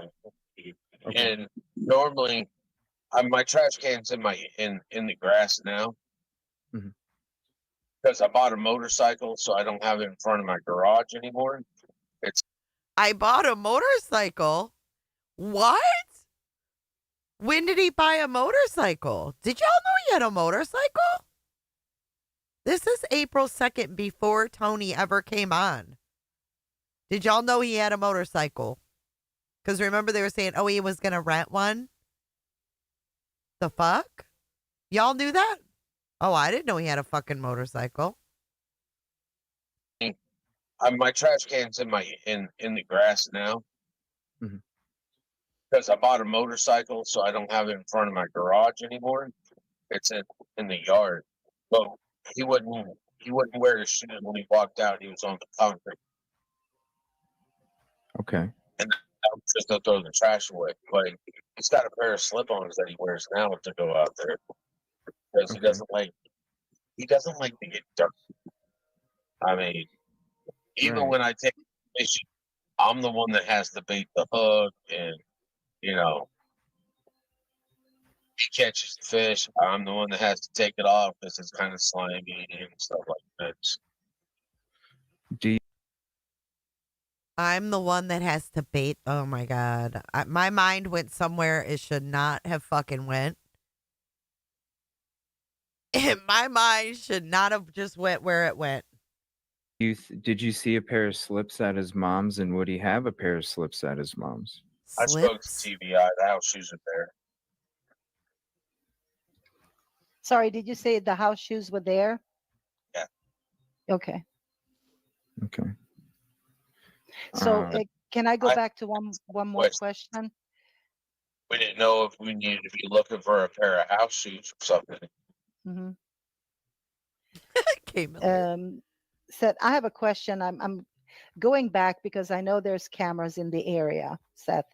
And have you ever thought about, I don't know if this, I'm sure it's crossed your mind because you've probably gone over this so many times, but I'm just saying that because there's so many cameras in the area, was there anybody ever mentioning to you what time Katie got home with her car? Was she seen on any cameras? And was there somebody, and I know you said earlier you don't know if there was somebody in the front seat, but has this ever come up as a question to you? It has, and I can't answer it. Okay. They don't to let the timeline out, so I can't answer anything about the timeline. Okay. Okay. I have some more questions for you too. What color was the flashlight? Supposedly it was yellow, Yellow? Okay. and it was a keychain flashlight. Keychain. Was it ever on his keychain, there- or meaning was did he it- take it off? No, it's a keychain flashlight. Okay, Like so flashlight with a little thing on there for the key, where you put it on the keys. Mm-hmm. how bright is that? Would you say? Have you seen him turn it on before? No, because at my house he actually has a real flashlight. Okay. Oh, at my house, he has a real flashlight. Huh. Did you bring that one along on February 26th, Seth? The real flashlight?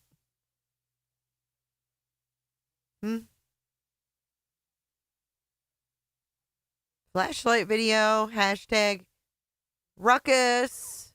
Flashlight video. When you saw the video of the Dude, Seth has a flashlight next to him in his latest video on YouTube on his own channel. Sebastian had a keychain flashlight, and Sebastian had a real flashlight at his house. Then we have a flashlight video. Tell me it's not fucking connected without telling me it's connected. I don't want to hear anything about that fucking flashlight video being not flashlights ever again. I don't. Well, I guess you didn't recognize the shoes when he was walking outside. Is there No, the little flashlight wouldn't be bright enough for him to see through the common area. He would have had the real flashlight to see through the common area. anything that you could mention to us that would help us in our search that maybe hasn't been mentioned before? With a specific area, or Here we go. I know you said, He gone. do you feel Dude, the dude is asking if he can, where he can go search. Look what happened. He gone. mentioned to us that would help us in our search that maybe hasn't been mentioned before, with a specific area? Or I know you said, do you feel He's like gone. uh-oh. Ended up dropping out now. A lot of the times, whenever he'd be on, you'd see that take place. Sometimes it was a connection thing. You saw it cutting out. But I'm assuming that he probably got a phone call. Oh, those two phones, right? That he was on for a while. He was asked at least 5 times in this video. Was he not? Asked at least 5 times. Where can I search? Where is a good place for all 3 of those people asked him, where's a good place for CJ to search? Where can he search? What can he do? Where can he go? Met with a big fat fucking nothing. And then he bounces. Unbelievable, man. I don't know how people can't see right through this shit. Okay, we're gonna do a read through of Seth's declaration. Shout out to I'm fucking raking for sending me all of these over, which was extremely helpful. Thank you. We're gonna read through Seth Rogers' claims because, just like how we read through BJ's, because they're held to these, right? I mean, these are what they're swearing is happening to them. All right, so let's go start at the very top so you guys can see. Oh, shit. It just got really big. Okay.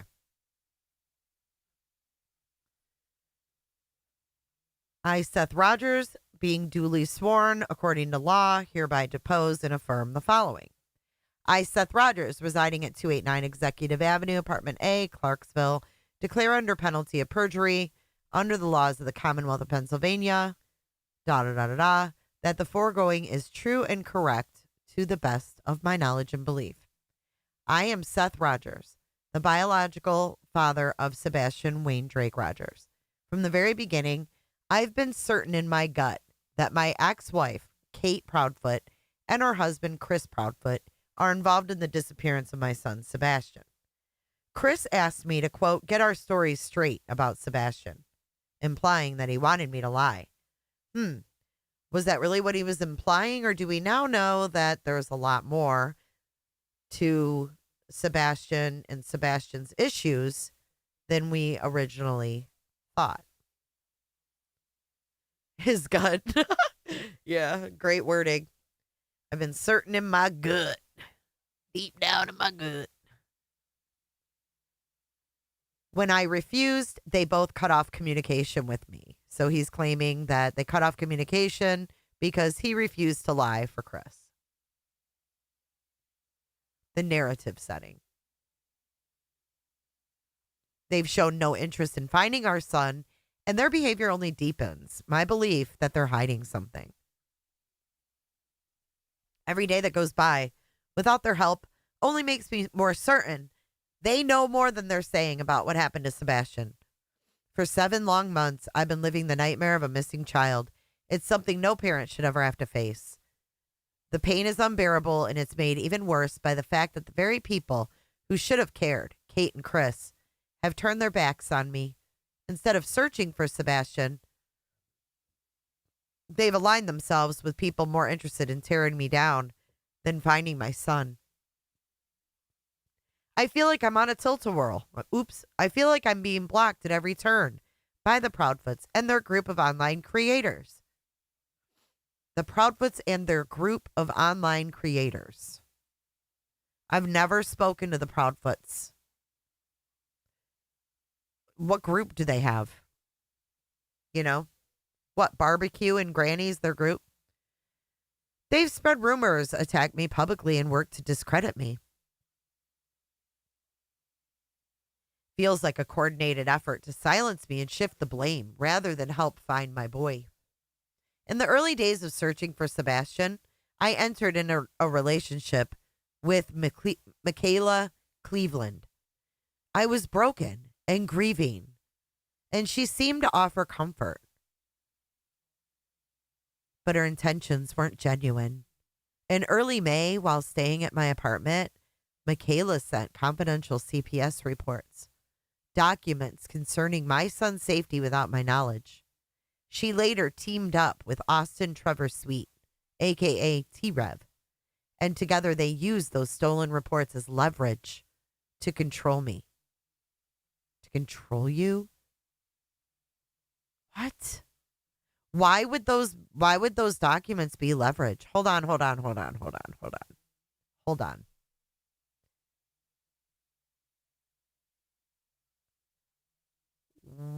What? Why would they be leverage unless he's in them?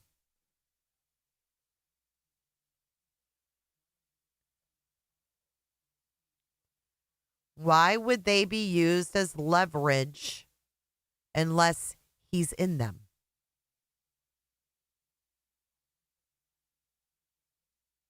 What would the leverage be used over? Not Chris, not Katie. He's saying they used it as leverage over him. Bing bang. What's in those documents about you, Seth? Together, they used those stolen reports as leverage to control me.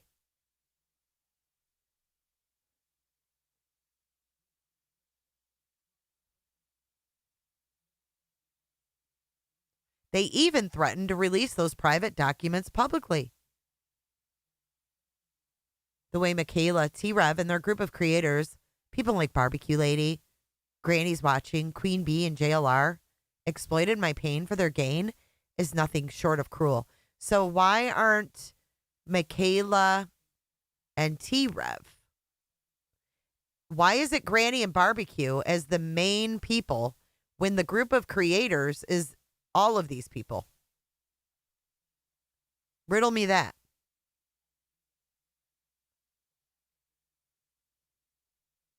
If they were about Chris and Katie, he'd want them leaked. They would have been leaked by now. I firmly believe that. If they were bad towards Chris and Katie, I feel like they would have been leaked.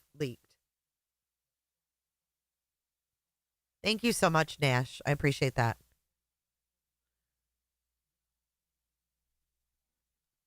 The attacks against me haven't just stayed online. They followed me where I work, where I serve as a deputy at Davidson County Jail.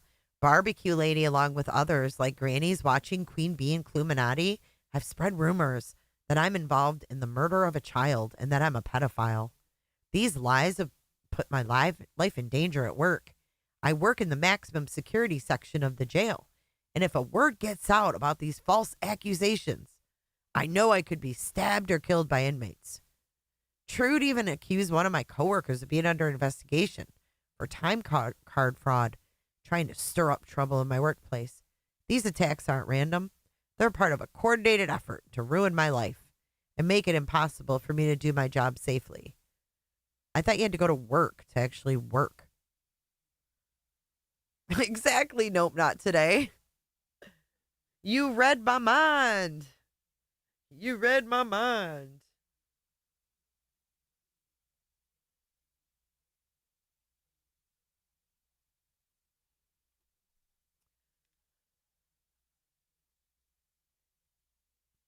I've long suspected that Chris and Katie are hiding something about Sebastian's disappearance.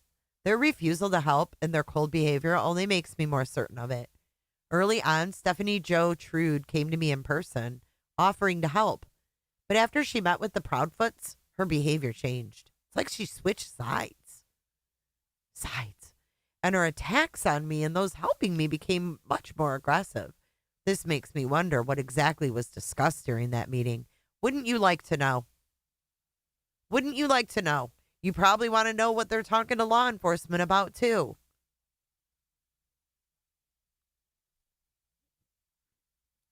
In addition to the Proudfoots, there's a whole group of online creators who have made it their mission to destroy my life.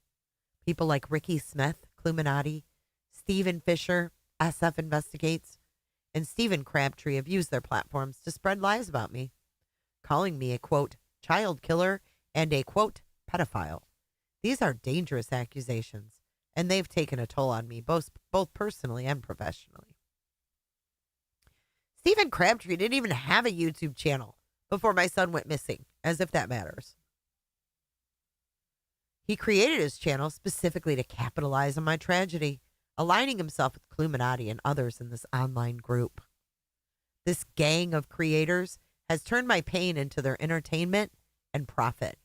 To make matters worse, the Proudfoots recently posed for a photo with Ricky and Steven, smiling as if they were all on some kind of sick joke. They pretended to search for Sebastian, but their actions felt more like a mockery than a genuine effort. A true and copy correct of the photo, taken on or around September 29th, depicting Kate and Chris Proudfoot alongside Cluminati and her spouse or romantic partner, and SF Investigates is hereby attached. The threats haven't stopped.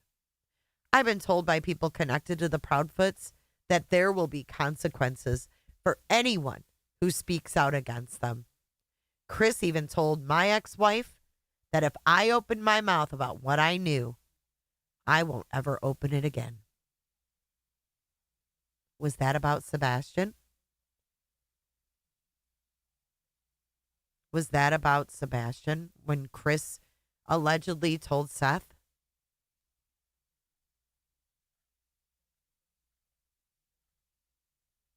Was that about what we heard about today?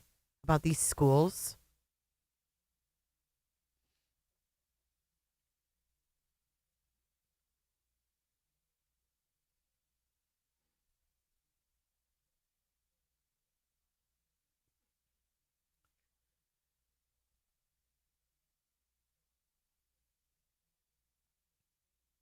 It feels like they're using their power and connections to silence me. Oh, kind of like how T-Rev and Michaela used the CPS reports.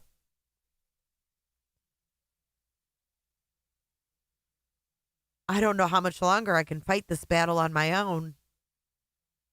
I thought you had a fucking army. I thought you had an army. Back in April, you just told CJ back in April it was huge. I can't imagine how big it is now. Boy. All those tears, all those titles. Your Honor, I'm just a father trying to find his son.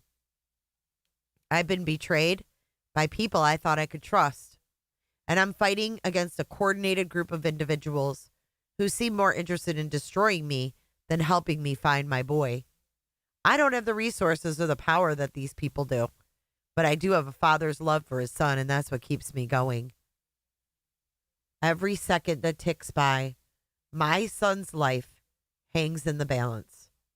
If he's still out there, every day, if he's still out there, every day that passes without finding him could mean the difference between life and death. If he's still out there, where else would he be? He's somewhere.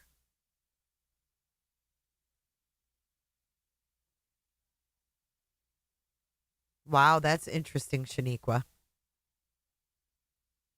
I mean, where else would he be? He's out there somewhere. Where is he? I don't understand that. Why wouldn't he be out there? I keep going back to the Frazee case. When Patrick Frazee got rid of his fiance.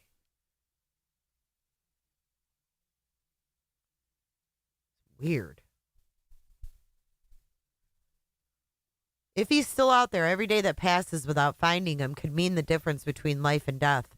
And I can't help but feel like the Proudfoots and these online creators are helping time run out on him. Their silence, their lies, their attacks, they're not just bystanders. They're accomplices to whatever's happening to my boy. If my son dies out there alone, they'll have blood on their hands. The Proudfoots, the step-parents who should have helped, they've turned into silencers. The in-laws, the ones who could have supported me, have turned into outlaws. And these online creators, they've gone from telling stories to being killers in their own way. Fuck off. They're destroying my family bit by bit, and it's time for this to end. I am exhausted. I am heartbroken, and I just want someone to listen and help me bring my son home. This is my truth, and I hope you understand how much I need your help to find Sebastian and hold those responsible accountable. I'm fully prepared to testify under oath and have provided detailed accounts of these organized and sustained attacks.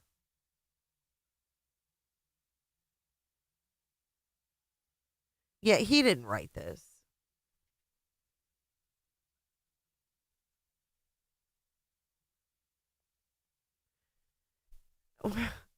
Hold on. What does it say? Organized and sustained attacks. Sustained means they've never stopped.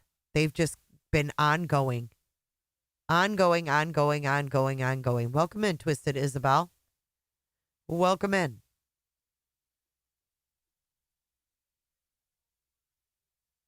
Including the incitement of harassment and violence, the continuous threats to my life. Continuous threats to his life. And the severe emotional and professional harm I have endured as a direct result of their actions. Seth Rogers. Yes, organized. That's why they're saying it's a RICO. Yep, that's exactly why. 2 + 2 + 2 + 2 is 8, according to TikTok Tony. If he wrote it, it would have chocolate on it. Fucking Mark Klein. Good Lord have mercy. Mark Klein said if he wrote it, there'd be chocolate on it. Dude, you are so funny. Bring it all in. You think his mom wrote it? My boy. Oh, yeah, because it said Kate. Right here. It says Kate and Chris. And then Kate and Chris. Good catch. It probably was Mama. We love you. Yeah, I think you're right. 4 + 4 = 8. 2 + 2 is 4 + 4. And 4 + 4 is figure 8. Figure 8. Sean calls her Katie. Yeah, his mom calls her Kate. His mom calls her Kate. She's the only one that has called her fucking Kate.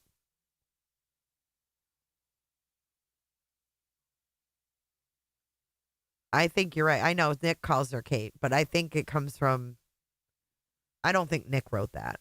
If I had to guess, I wouldn't think Nick wrote it.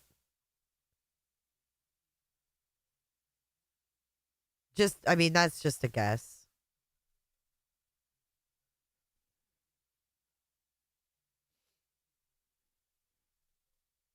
One plus one plus one. Do you guys remember this song? Maybe. Wait, hold on. This is for you, Tony. Wait, hold on. Oh, I love hosing this motherfucker. He's so stupid. He's so dumb, Tony Mathis. That Tony Mathis with his sandals. Tony and his sandals. This for you, Tony Mathis. Thin fucking ice right now. This is so Tony. You'd be wise if you thought twice before you made another single move. This is so fitting. I don't know what this is. It's fucking Schoolhouse Rock, man. Isn't it? fucking Tony. That's a circle that turns round upon itself. 1 times 8 is 2 times 4. If you skate upon thin ice, you'd be wise if you thought twice before you made another single move. That is so fitting, guys. All right, I have got to get to bed. It is 2:08. Oh my god. It's very overwhelming. Here, I'll play it. I won't play the music. But I know that's the best part. I had to play that again. All right. Excuse me. We are live tomorrow on J is for Justice. We've got Sarah Boone, the suitcase Sarah sentencing. Tomorrow. Schoolhouse Rock. It's called Figure 8. Figure 8. Thanks, Rakin, for your help. But yeah, I'll see you guys. Put me in, coach. You guys, that'll be our going out today. You guys, I hope you join me. I think it's at 12:30, but the event is up over on J is for Justice. If you guys want to go hit that reminder, because I know sometimes we forget. Let's get our going out video. This is going to be our going out today. Thank you for joining. We will stay on top of this news and try to break it down. But thank you for joining. If you haven't hit that like button, please hit it on your way out. Enjoy the video. You'll be in court all day tomorrow. Well, check it when you can, right? Let's do it this way. I've got it on private. Here we go. Whoops. All right. I love you all. Thank you for your support tonight. Thank you for all the cooterships, super chats, super stickers. You guys are awesome. Let's flip this full screen. Enjoy the music. Enjoy the company. You guys chat away. Thanks again. Let me get this all set up. There we go. All right. Good night. Sleep tight. Don't let the Betty beg bug.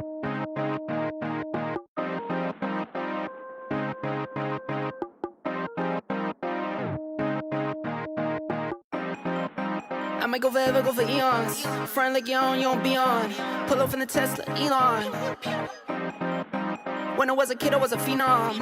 When I was a kid, I was a beast. I pull up, then I be gone. See ya. See ya. See ya. Be gone. See ya. See ya. See ya. Be gone. Thumbing through the blues, no BB King. Back to back shit, so just looking for the ring. I wake up, I brush my teeth. I wake up, I ball 2-3. I wake up like, ooh, that's me. Brand new car, like, ooh, that's clean. Tracksuit pins, don't wear wear no jeans. I'm athletic, count up 100 like calisthenics. Talking about a bag, you got bad credit. New MX, we don't use debit. Calling, brand new deals keep calling.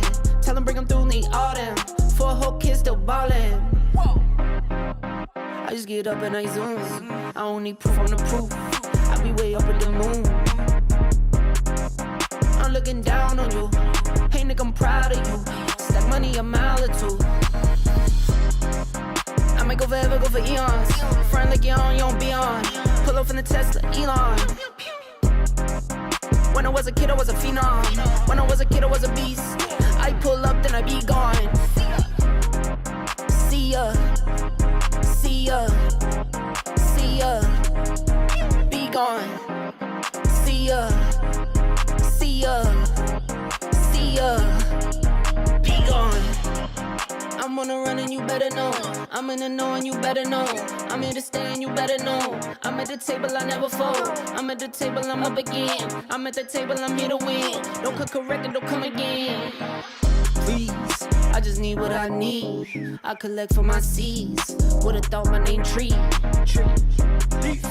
I pick up then I leave. In my pocket I be. I don't like to be seen. I just get up and I zoom. I don't need proof on the proof. I be way up with the moon. I'm looking down on you. Hey nigga, I'm proud of you. Stack money a mile or two. I might go forever, go for eons. Front like you're on, you don't be on. Pull up in the Tesla, Elon. When I was a kid, I was a phenom. When I was a kid, I was a beast. I pull up, then I be gone. See ya. See ya. See ya. Be gone. See ya. See ya. See ya. Be gone.